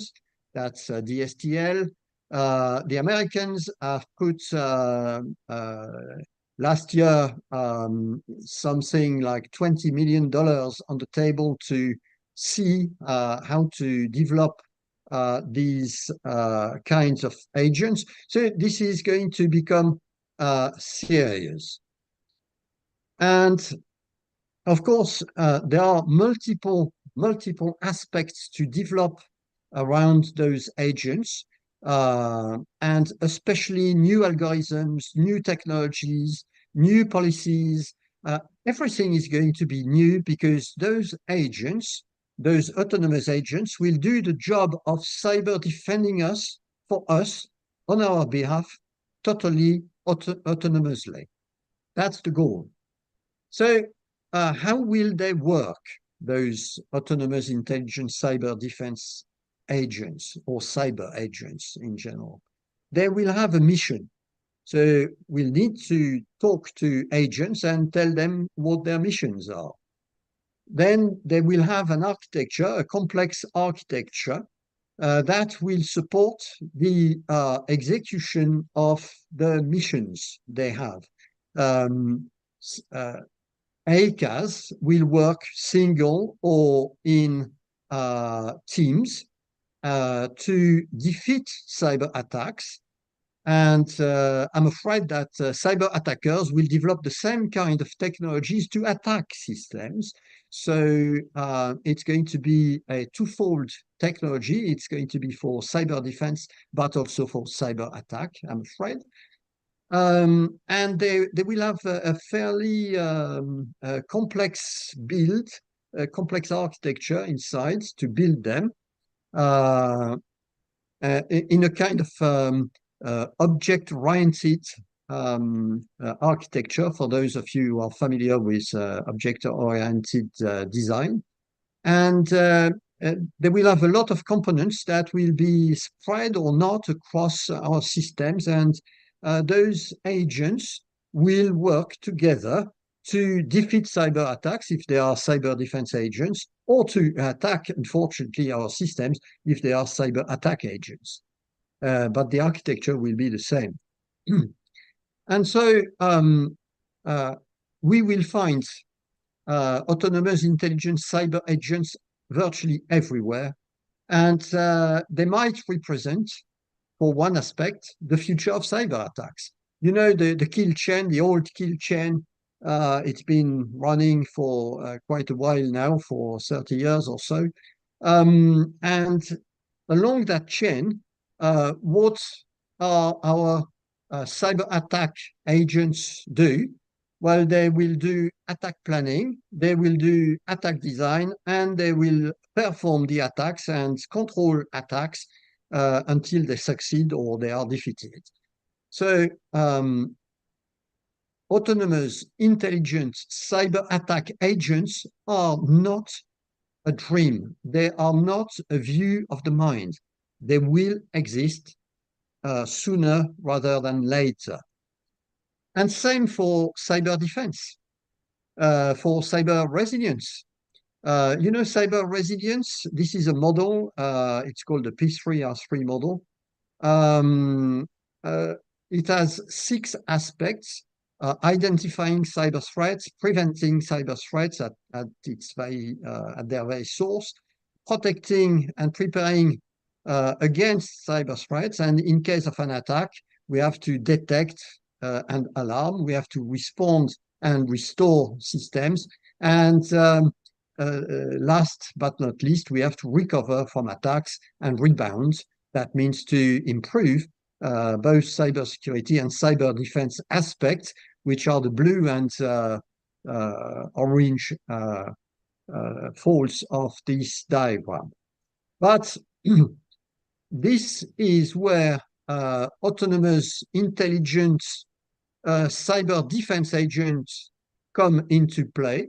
They will autonomously identify, search for and identify vulnerabilities within our systems without us being forced to launch vulnerability management campaigns. It will be done on the run by autonomous agents of that kind. We'll have intelligent cybersecurity management agents, maybe intelligent cybersecurity certification agents. I give you a piece of anecdote. I've been responsible for the European Commission to create what is now embedded into European legislation.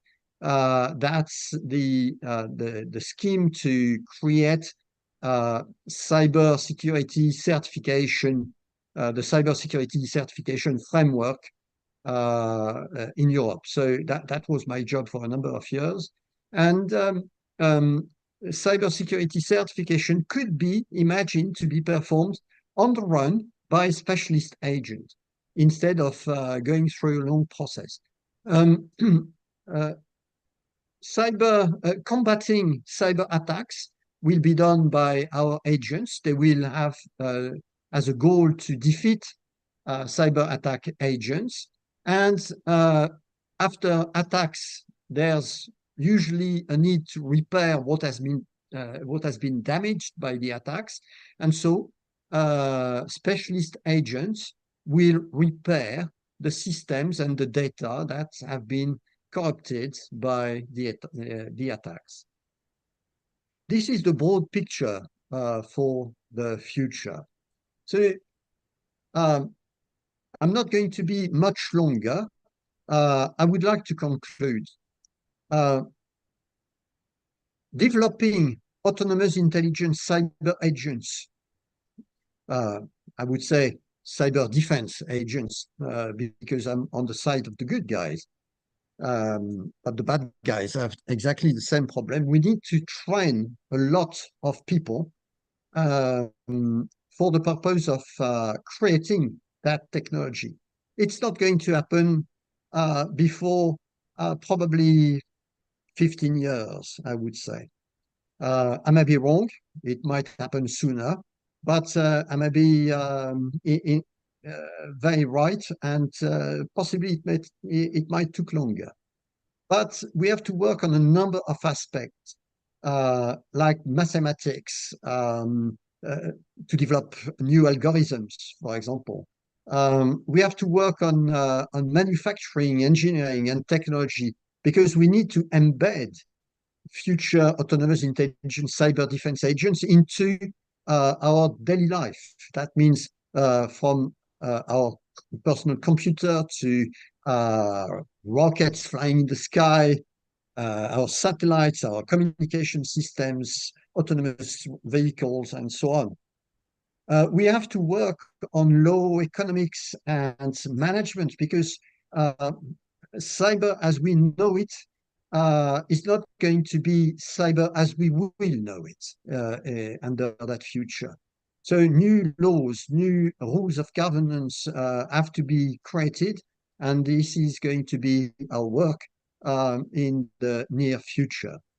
And finally, there is a more philosophical and social science to AI car technology, which is about ethics and political and ethical doctrines, psychology and sociology, because there will be a sociology of a society that will be under permanent attack. The world will change. I don't know if I say it because I'm now 66, and maybe life is going to be short for me, but it's going to be long for others, and others will probably see the positive and devastating effects of that sort of technology. That will happen, don't doubt it. And so there will be also cognitive issues, education issues, organization issues, and so on.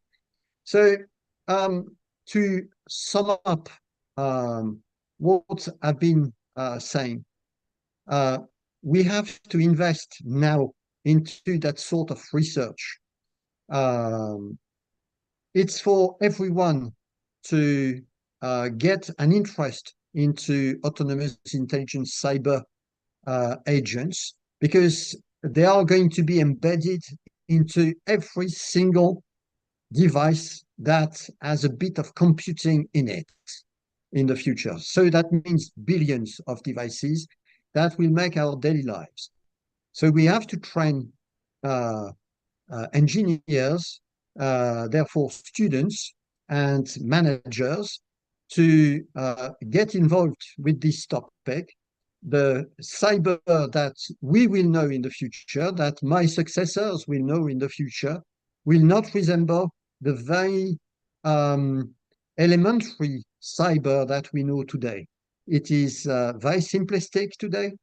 Tomorrow it will be extremely, extremely complex because of these agents and because of the new forms of attacks that we will see in the future. So that's what I want to say to you today. You have to prepare for that future. and preparing for that future starts now. So start investigating the topic, start investing funds into research on this topic. This is extremely important. It is for our children and grandchildren and grandchildren to come. Thank you very much.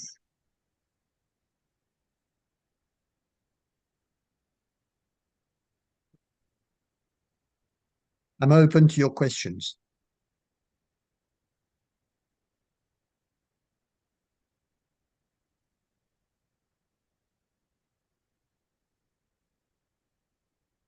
Hello?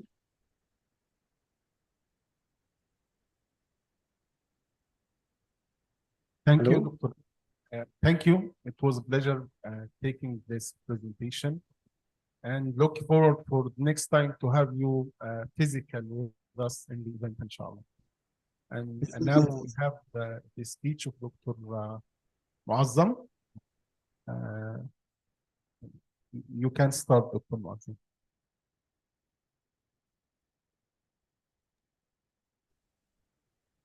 Yes, thank you so much. Can I share my slides? Yes, you can share screen, yes. Also, we are so sorry that you were not able to do it physically. I hope next time we will get the opportunity to have you physically with us, inshallah. Yes, thank you so much. We are also looking forward to have the physical meeting with you and your team. It will be a great honor because physical meetup and networking is actually the main theme of the conferences, which is not possible in this virtual environment. So, may I start? May I start? Yes, please. Thank you. Bismillahir Rahmanir Rahim. First of all, I would like to thank Dr. Adil from ISESCO and the organizer of the conference for inviting me to have a talk on artificial intelligence in education. So here is the agenda of my talk. We will have a brief intro and then onward some evolution and about that. So I am Professor Dr. Muazzam Khattak, working as Director Science and Tech and Director ISS Co-Chair. My research area include AI, information security, smart city, and intelligent network. I also have some research contributions, and you can see it's in the form of citation with more than 3,500. I'm also in a committee and as a co-chair and co-organizer of some top conferences of the world. We have some international collaboration with University of Missouri, and University of Ulm, Germany, and KSA, and some other university in Central Asia as well. Here are some famous quotes about AI, and if we have a look, now these are some of the famous people, and I will quote here that the development of full AI could spell the end of the human race. Stephen Hawking is actually saying about that. And then coming onward toward the statement of Vladimir Putin, country that leads in AI development will be the ruler of the world. And that's actually need of the day, that we should realize the importance of artificial intelligence in each and every field, and prepare ourselves and our next generation to take the responsibility and how to use AI to resolve their issues. So what is AI? Here is the basic thing. If we have a look over here, it's actually the human intelligence which has been inculcated inside a machine, and then machine act as per instruction or algorithm developed by the human being. Now, the human have certain deficiency, or we can say as compared to machine, certain parameter on which human being is lagging behind. That includes the tiredness, need of food, need of sleep, and the ability to decide things very quickly at the end of the day once the energies are exhausted. So this is actually the drawbacks of a human being, where computing power actually defeat the human capabilities. So here you can see over here that we are training these machines, that they take the responsibility and start behaving like human being. And they are able to perform different tasks, normally like human, and they can recognize, they can decide, they can translate, and they can make decision as per the available scenario. If we have a look to the world, we have now two types. We have a pre-COVID world and post-COVID world. And post-COVID world is digitally more transformed as compared to the pre-COVID world. With respect to digital information, I must say that COVID was a blessing, that it forcefully transformed this world into a more digital form. And actually, the human being try their best to find out different digital solutions to address different problems. And one of them is education. Here is a brief history of artificial intelligence. This actually started back in 1950, where Alan Turing wrote a paper on the title that Can Machine Think? And then later on, if we have a look, the Deep Blue supercomputer defeated the chess champion, that was Garry Kasparov, in a chess match. And actually, the algorithm was developed based on the movement of Garry Kasparov. And his movement means his brain intelligence was translated into machine. And as I mentioned earlier, that the computation and the processing of computing is much more faster as compared to the human being. And that's why he defeated the chess champion. Then later on, we can see that AI algorithm actually helped us in predicting the RNA sequence of virus of COVID-19, and it was much more faster than a human being. And that was also helpful to develop the vaccine for COVID-19 as well. Now coming toward the education, if we have a look, we have primary, we have higher, and we have higher education. So education system is totally transformed. The class is no more as we have classes 20 or 25 years before. While I was a child, I haven't all these equipments or digital gadgets through which I can learn, I can find out the solution, and I can search for new ideas as well. Now, earlier, I have more dependency on my university or school library, or somehow on my city library. But now I have no such dependency. Everything is available just on a single click away. I can find out all the books, all the material. I can learn it by myself, and then later on reproduce with some innovation through my idea. Another important thing, earlier I was taking help from Google, but now with help of GPT 3, 4, and some other advanced tool, it even give me the proper extract for which I spent earlier days, weeks, or even sometimes months to extract a paragraph or 2 pages out of 10 or 20 books or 10 or 20 research papers. And now AI is actually helping me to accurately extract that material, which can be helpful for my research work. More important thing over here, you can see that is not only for student, but also for teacher, for researchers, for recruitment, for admission, for retention, for support, and even for curriculum designing. AI is much more helpful, and people are actually taking benefit of it. You can see that we need to recruit the best student and the best employee or faculty. as well.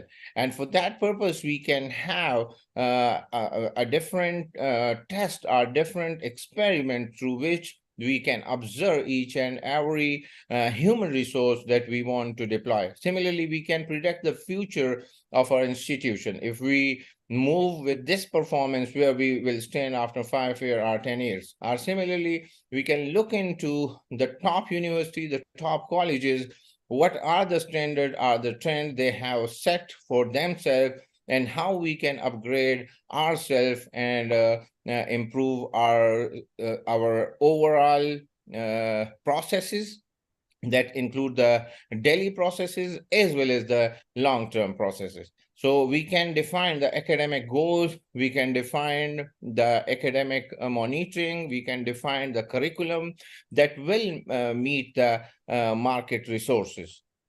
Here are some more things you can see. If I specifically mention about the medical education, the AR, VR is actually playing a vital role, because you can train the medical student to perform any kind of surgery through these AR, VR equipments, which shows that they will have access to all those human parts virtually they want to check. So, for example, if they have a hand, they are not allowed to do the hands-on practice through a human or through any other things, then there is digital platform available which can empower them that they can use these tools and then onward realize. One more thing is the predictive analysis. Similarly, we can give a patient or hospital information to the AI model, and then we can predict that what kind of disease may happen to this specific patient, or what kind of treatment it will or the patient will need in next 5 years. For example, if there is any possibility of heart attack, brain hemorrhage, kidney failure, or something like that, we can predict that earlier, and that is actually helping the doctors and the people working in health as well. Now looking into the artificial intelligence education market, if we have a look, there is almost 88 billion education budget till 2032. And we have to look into that, how much allocation we have in our country for these artificial intelligence resources, how we can upgrade our classroom, and how we can upgrade the mindset of our people through different trainings and through different awareness seminars. This is the important thing. We need to equip our students with modern tools if we want to compete the world. And that's very important that we should equip both teacher and student, and at which level they are. It doesn't matter if they are in primary section, if they are in higher section, or they are doing for the research programs. So we need to provide them the necessary tools over here. Here are some tools which the teachers can use for different purposes. And the first thing that I mentioned, ChatGPT, that ChatGPT can be helpful to the teacher to find out very updated knowledge. Similarly, they can also use other AI tools which can be helpful to find out the best and deliver it to the class. And then they can check the class performance through these AI tools, that who is performing well, whose student have some sort of innovative idea or innovative assignment, and who has copied it from somewhere. So these are many tools, though I covered few of them, but there are many more. Here are benefits for the school and teacher. As I mentioned earlier, we might have a personalization or a profile for every teacher and student, and we can actually look into their performance, look into their responsibility and how much they are achieving the target set for them at the start of semester or at the start of year. Then we can detect the weaknesses of teacher as well as the student, and we can update our curriculum across the globe, what new things are available and how we can accommodate them or give them some space inside the curriculum. In our scenario, if we have a look, the market is moving very fast while the curriculum updation is very slow. So the gap between academic and industry is increasing day by day. We need to have a quick review on our curriculum once there is new tools or new requirements in the market. And that will help our graduate to be more acceptable in the market for the new jobs. And similarly, as we have no dependency on anyone, so we can find out the best teacher in the school, in the city, or in the country as well. Here are benefits for the student. There's no dependency on time. Look at this, education at any time and anywhere. It doesn't matter if you are doing any job, if you are not feeling well, if you are unable to travel, still the material will be available, and all the lectures, videos, or experiments will be available through you on different learning management system, our campus management system. Now it's the responsibility of student to find out time and look into this material and learn things. As mentioned earlier about dependency on library, there is no dependency on teacher, no dependency on the classroom. So the material is available, and then you can onward perform well by studying that.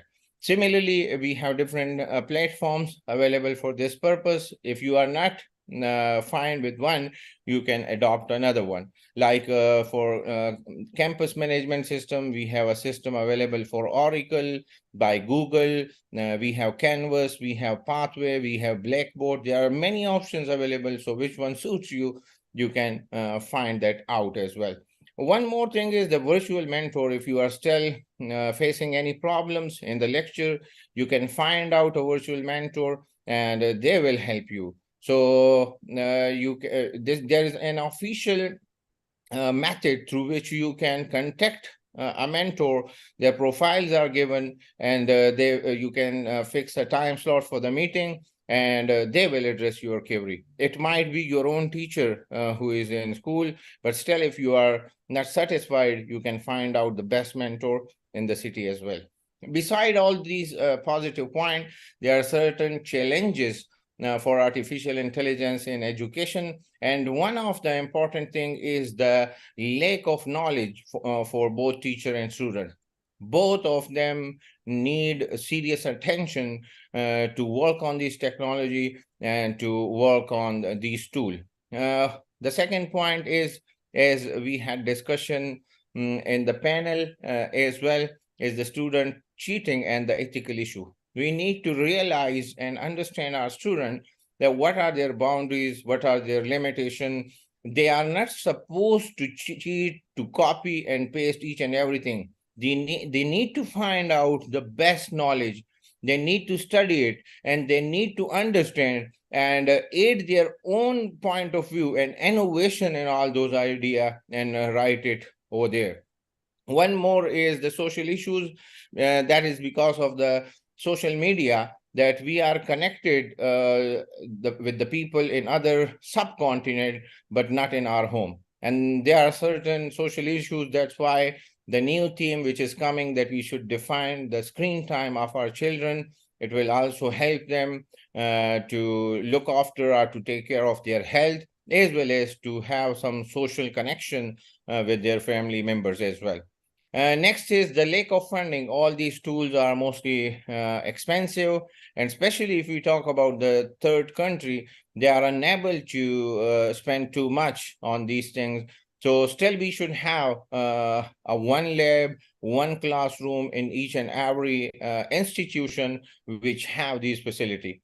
Cyber security for these AI tool is a bit new, if I say, because AI is still under development. There are certain flaws, and therefore such kind of attack is there. But as the system will get mature, there will be more attention toward such system or such activities that will need more care of the researchers.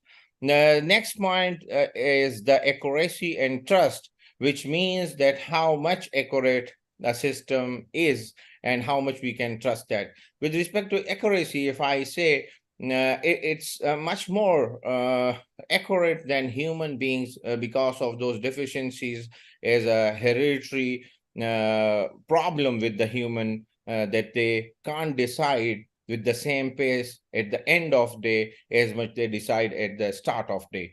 Because the energy is exhausted very fast and they wouldn't be able to respond with the same pace. However, no such problem exists with the computer system. So far, we have discussed all the positive points of artificial intelligence, but everything is not fine. There are many AI failures, and we have a look to this slide. The autonomous vehicle is actually the best application of artificial intelligence. But as I said earlier, that it's still under consideration and going toward more and more maturity. So meanwhile, there are many car crashes of self-driving car. And Elon Musk Tesla is facing many court cases because of these crashes in California. So you can see here that there are more than 830,000 vehicles, and they are programmed well, but due to certain limitations, they engage in crashes. Many people have lost their lives, and the cars also got damaged. So some sort of financial loss as well as human life has been lost. And if we have a look, they only share the positive side, not the negative side. There is another example of a Google Map failure where woman sued the Google Map, says that map app led her husband to the bridge which was broken. And you can see here in the diagram, this gentleman actually lost his life. He was guided by the Google Map, and Google Map was not updated, and where the bridge was lost. And actually the woman, which is wife of this gentleman, sue the Google Map. And I'm quite sure that that woman will actually win that case against Google. And that is the failure of AI. Another failure of future prediction about AI, which is Nokia. Nokia was everywhere, and now it's nowhere. And you can see the tear in the eyes of CEO of Nokia, and he said, we didn't do anything wrong, but somehow we lost. And that's what I focused in my talk, that we need to realize the importance of AI and cybersecurity before we give this statement, that we have done nothing wrong. And that wrong is not to realize the requirement of the new world, of the new digital world. So you can see the Nokia, one of the best smartphone brand, and now a failed company.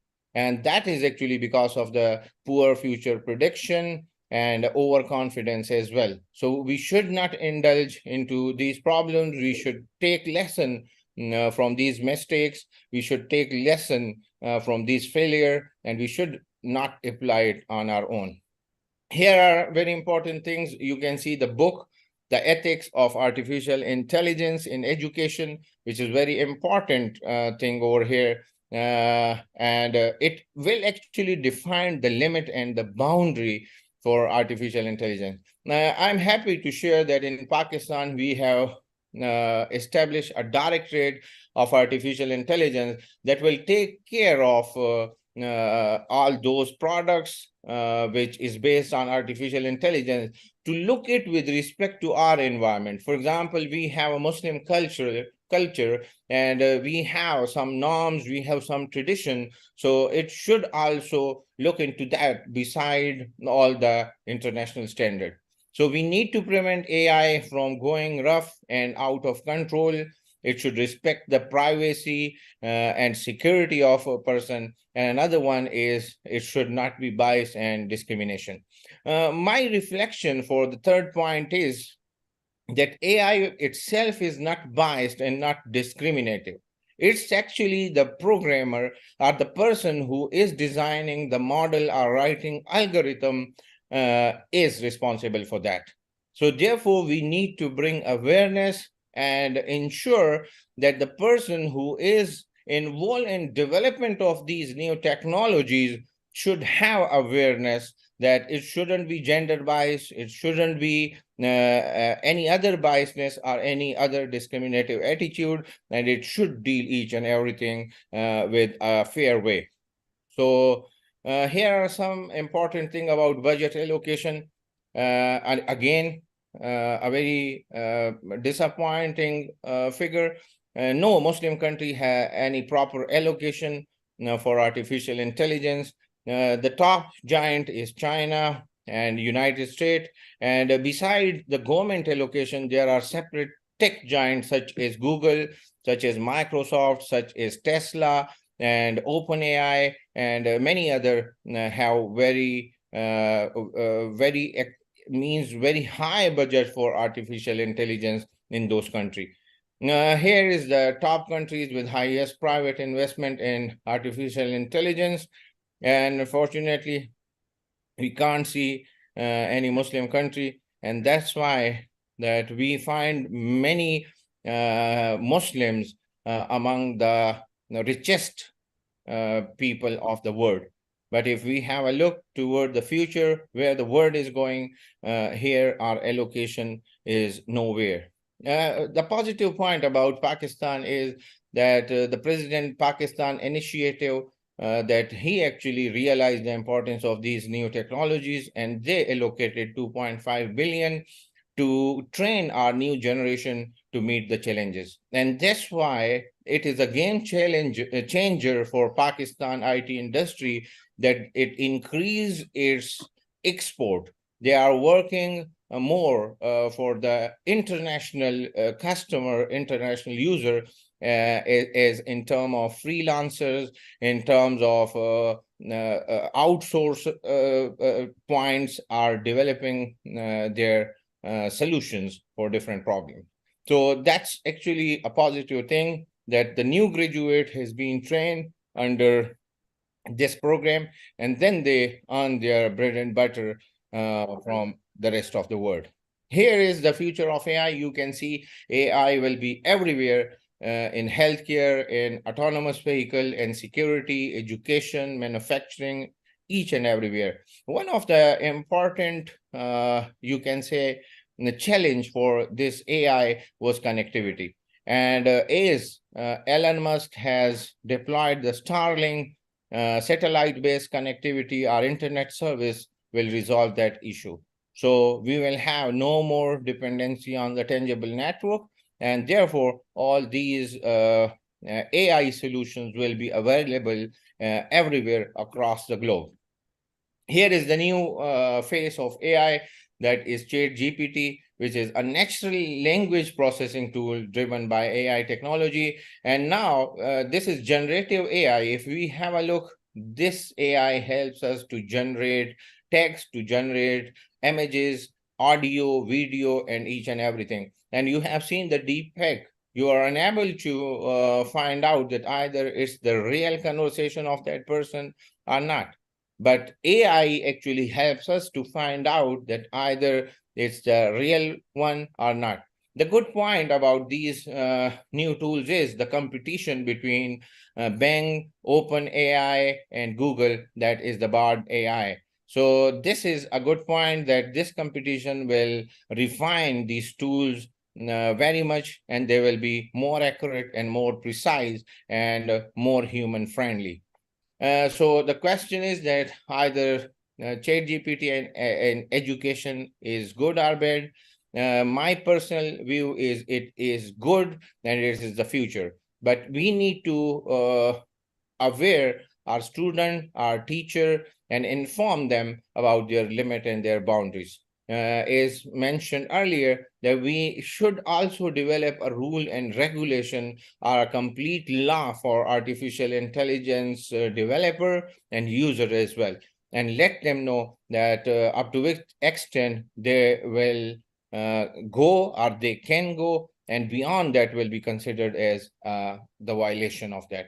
There's artificial intelligence is the future of education, and now our children will have access to these new technologies.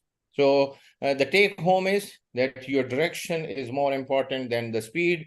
So if we set our direction at this stage, I'm very confident that we will be among the top nations of the world in next 5 years, because the time has been changed. And now the evolution is coming in days, in hours, and in minutes and seconds.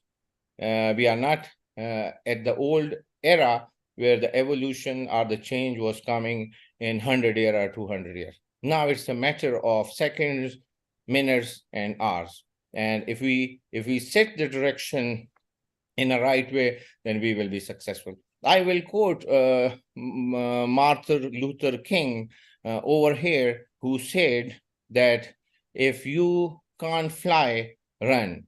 If you can't run, walk. If you can't walk, crawl. But at every moment, your position should be changed and you should move forward toward your destination.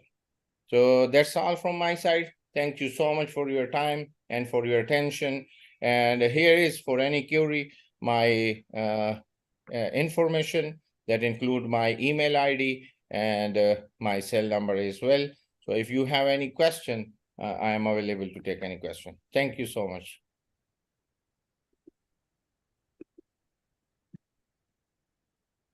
Thank you, Dr.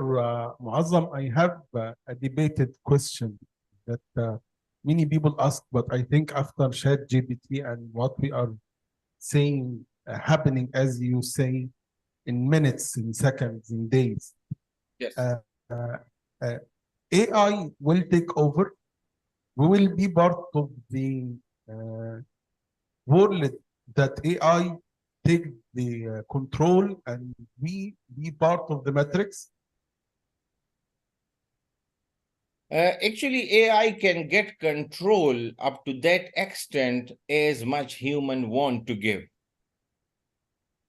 And it's still human behind that machine who is working on that algorithm. If human want to change the action or act of those machine or those AI tools, then they can simply replace the algorithm. If you know about the computing architecture, we have EEPROM, electrically erasable programmable read-only memory. And those machines are actually getting instructions from there.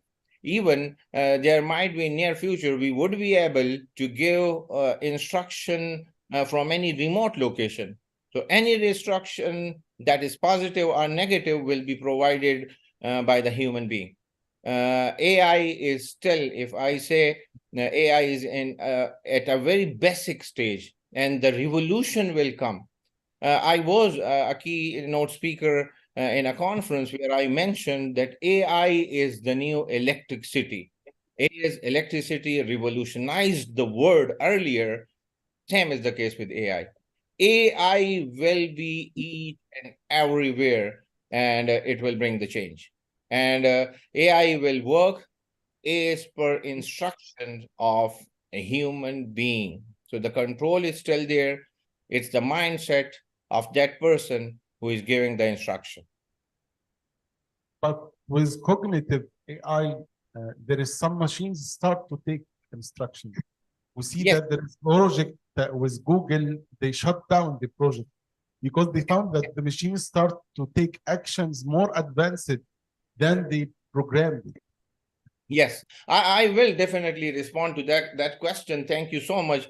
Actually, we need to define where we can give 100% control to AI, where we can give 50% control to AI. And similarly, where we can only take help and then onward the human take actions against any kind of query over there in that system. It's not like that everywhere we will give 100% control. If we are giving 100% control, then it means we are responsible for any violation of that robot. You have seen that there is car crashes, there is failure of Google Maps, and people are going in courts against the CEO of those companies. They are not even going against the programmer, but the CEOs who actually claim that that will be a perfect solution for this problem. Akram. Sure. Thank you very much, Prof. Hopefully in the next meeting we will meet physically. Prof, just to continue the question related to AI, as you know that definitely AI came with many advantages. Yes. You mentioned about many, especially in education. At the same time, with some disadvantages, like, for example, replacing a human being in many jobs. So that means maybe we will face sorry, some unemployment issues. So what do you think for the new generation, for our students? Because now they want to specialize in some area of specialization. So that means maybe some areas will be disappear soon. Yes. Thank you so much. Thank you. There are two school of thoughts. One consider AI as a threat, and one consider AI as an opportunity. And I am among those who consider AI as an opportunity. If we have a look, AI also created many jobs. We don't need any cyber security expert. We don't need any artificial intelligence expert. We don't need any data scientist experts. And if we have a look that it can grab or taken the job of a driver in terms of autonomous vehicle, what about those people who are still repairing those cars? What about those people who are actually working on failure of these artificial intelligence machine?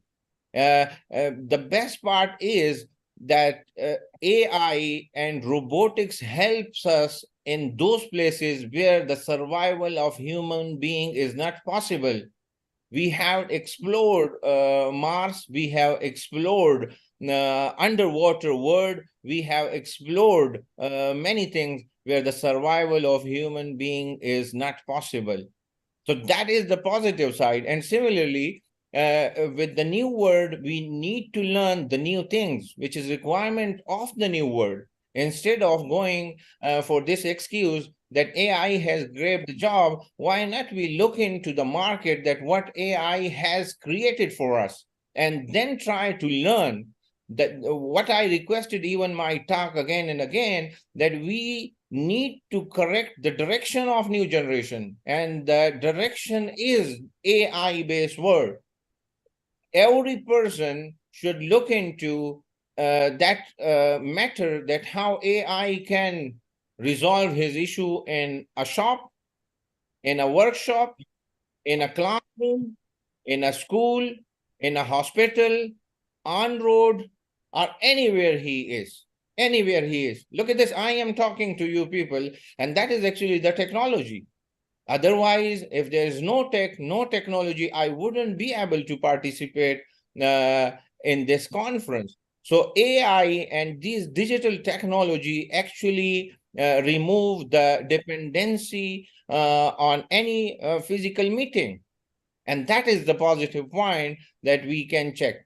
For example, there are thousands of tools available for every problem. So why not those who lost their jobs, why not to look into those matters, that how we can upgrade ourselves using these AI tools? Why not to develop their own AI tools? We have seen the history of Amazon. We have seen the history of Mark Zuckerberg. We have watched the history of Elon Musk. And there are many more who are billionaires, but they realize the importance of this technology and apply it on the basic need, which was where? Even in Pakistan, we have a small shopkeeper, and they have their Facebook pages, they have their WhatsApp, they take orders, and then onward they develop an app to deliver each and every order on time. So if there was no COVID, everyone has to go over there and to take the necessary grocery themselves.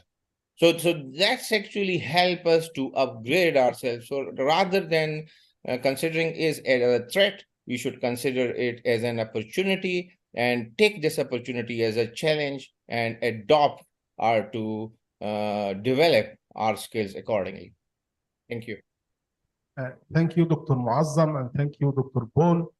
I think also we still have Dr. Adil with us. If he want to say any close remarks for this workshop, it was a great pleasure having you with us virtually, and thanks for the technology that gives us this opportunity and solve some challenges of being with us physically. And I hope to see all of you physical with us in coming events. Inshallah, next time. Thank you so Well, much. thank you very much. Thank you very much, General Mohammed. Thank you, Professor Professor Paul. Thank you very much. Well, actually, I would like, everybody's worrying about artificial intelligence, the positive, the negative role of it, and I would like to end with a remark or a speech mentioned by a guy. His name is Jean Pfeffer. He's a designer, electronic music composer and visionary. He said, "Man is a sloppy and brilliant thinker. Computers are fast, accurate, and stupid. So the idea is to help that slow and sloppy man with a machine that accurate and fast. But a machine, it's always a machine. Okay, without a human being will do nothing. I mean, when people saying, a machine that attacked our system, no, it's not the machine. Actually, it's a human being behind that machine. So the way we use artificial intelligence, judge the outcome of using it. This is what I wanted to end with. Thank you very much, and I leave the floor to Professor Paul to have his final thought in that. Thank you, Dr. Adel. Thank you, Dr. Muazzam. I was very impressed by your speech and presentation. Thank you very much. Let me thank you for inviting me. It's always a pleasure to take part in ICISCO meetings. My thoughts, to be honest, are a bit pessimistic about the future. I'm an enthusiast, just like you, Dr. Muazzam, about technology, artificial intelligence. It's so fascinating. It's when we dive into it, we can't go back on the side of the swimming pool. That's impossible. But I think that we have to be really extremely careful because, yes, you are enthusiastic. I'm an enthusiast as well. We all are probably enthusiastic about artificial intelligence, but there are also the bad guys. And the bad guys will pervert the use of artificial intelligence. So we have to really be aware of that because now we've started the race. The race will not end without damage. So we have to prepare for the damages of artificial intelligence in cyber or outside cyber. This is a general topic. And to be honest, now I'm 66 and well, my life is probably behind me, but I'm thinking of the future of my children and grandchildren. And I wonder what they are going to experience. So we have, while we are developing the concept of artificial intelligence, we have to set up the institutions, the controls that will help us master the future of AI. Just ChatGPT, for example, you've mentioned it rightly. It's quite fascinating. It doesn't deliver great speeches about anything, but it's absolutely right. It takes into account a huge amount of data that it has digested. It's fantastic, and in 30 seconds, I can redo the table of contents of my PhD thesis. 30 seconds instead of a painful year. So yes, it's fascinating, but really, I'm a bit anxious about the future, and that's for my children and grandchildren. So, and cyber, of course, because the two mix together so well. So, well, let's hope man is wise enough to stop where it should stop and when it should do it. Anyway. Thank you to all our speakers, presenters, and participants for making this conference a resounding success. Before we conclude, let's give a round of applause to everyone who contributed to today's event. On behalf of the IEEE GCAIoT 7th Edition Organizing Committee, we look forward to see you tomorrow for more exciting sessions, safe travels, and have a wonderful evening. Thank you. Thank you. We pray for your long life, Dr. Swan. You have mentioned many lives. We pray for your long life that you can also see the revolution of AI in your life. I'd love to be there forever and see all the developments that will take place in the future. It's a long and healthy life ahead. Thank you. Next activity, Paul and Ozam, we'll meet physically, inshallah. Yes, indeed, for sure. Thank you very much. It was a real pleasure. Thank you very much. Thank you. Appreciate your participation. Thank you very much. Thank you.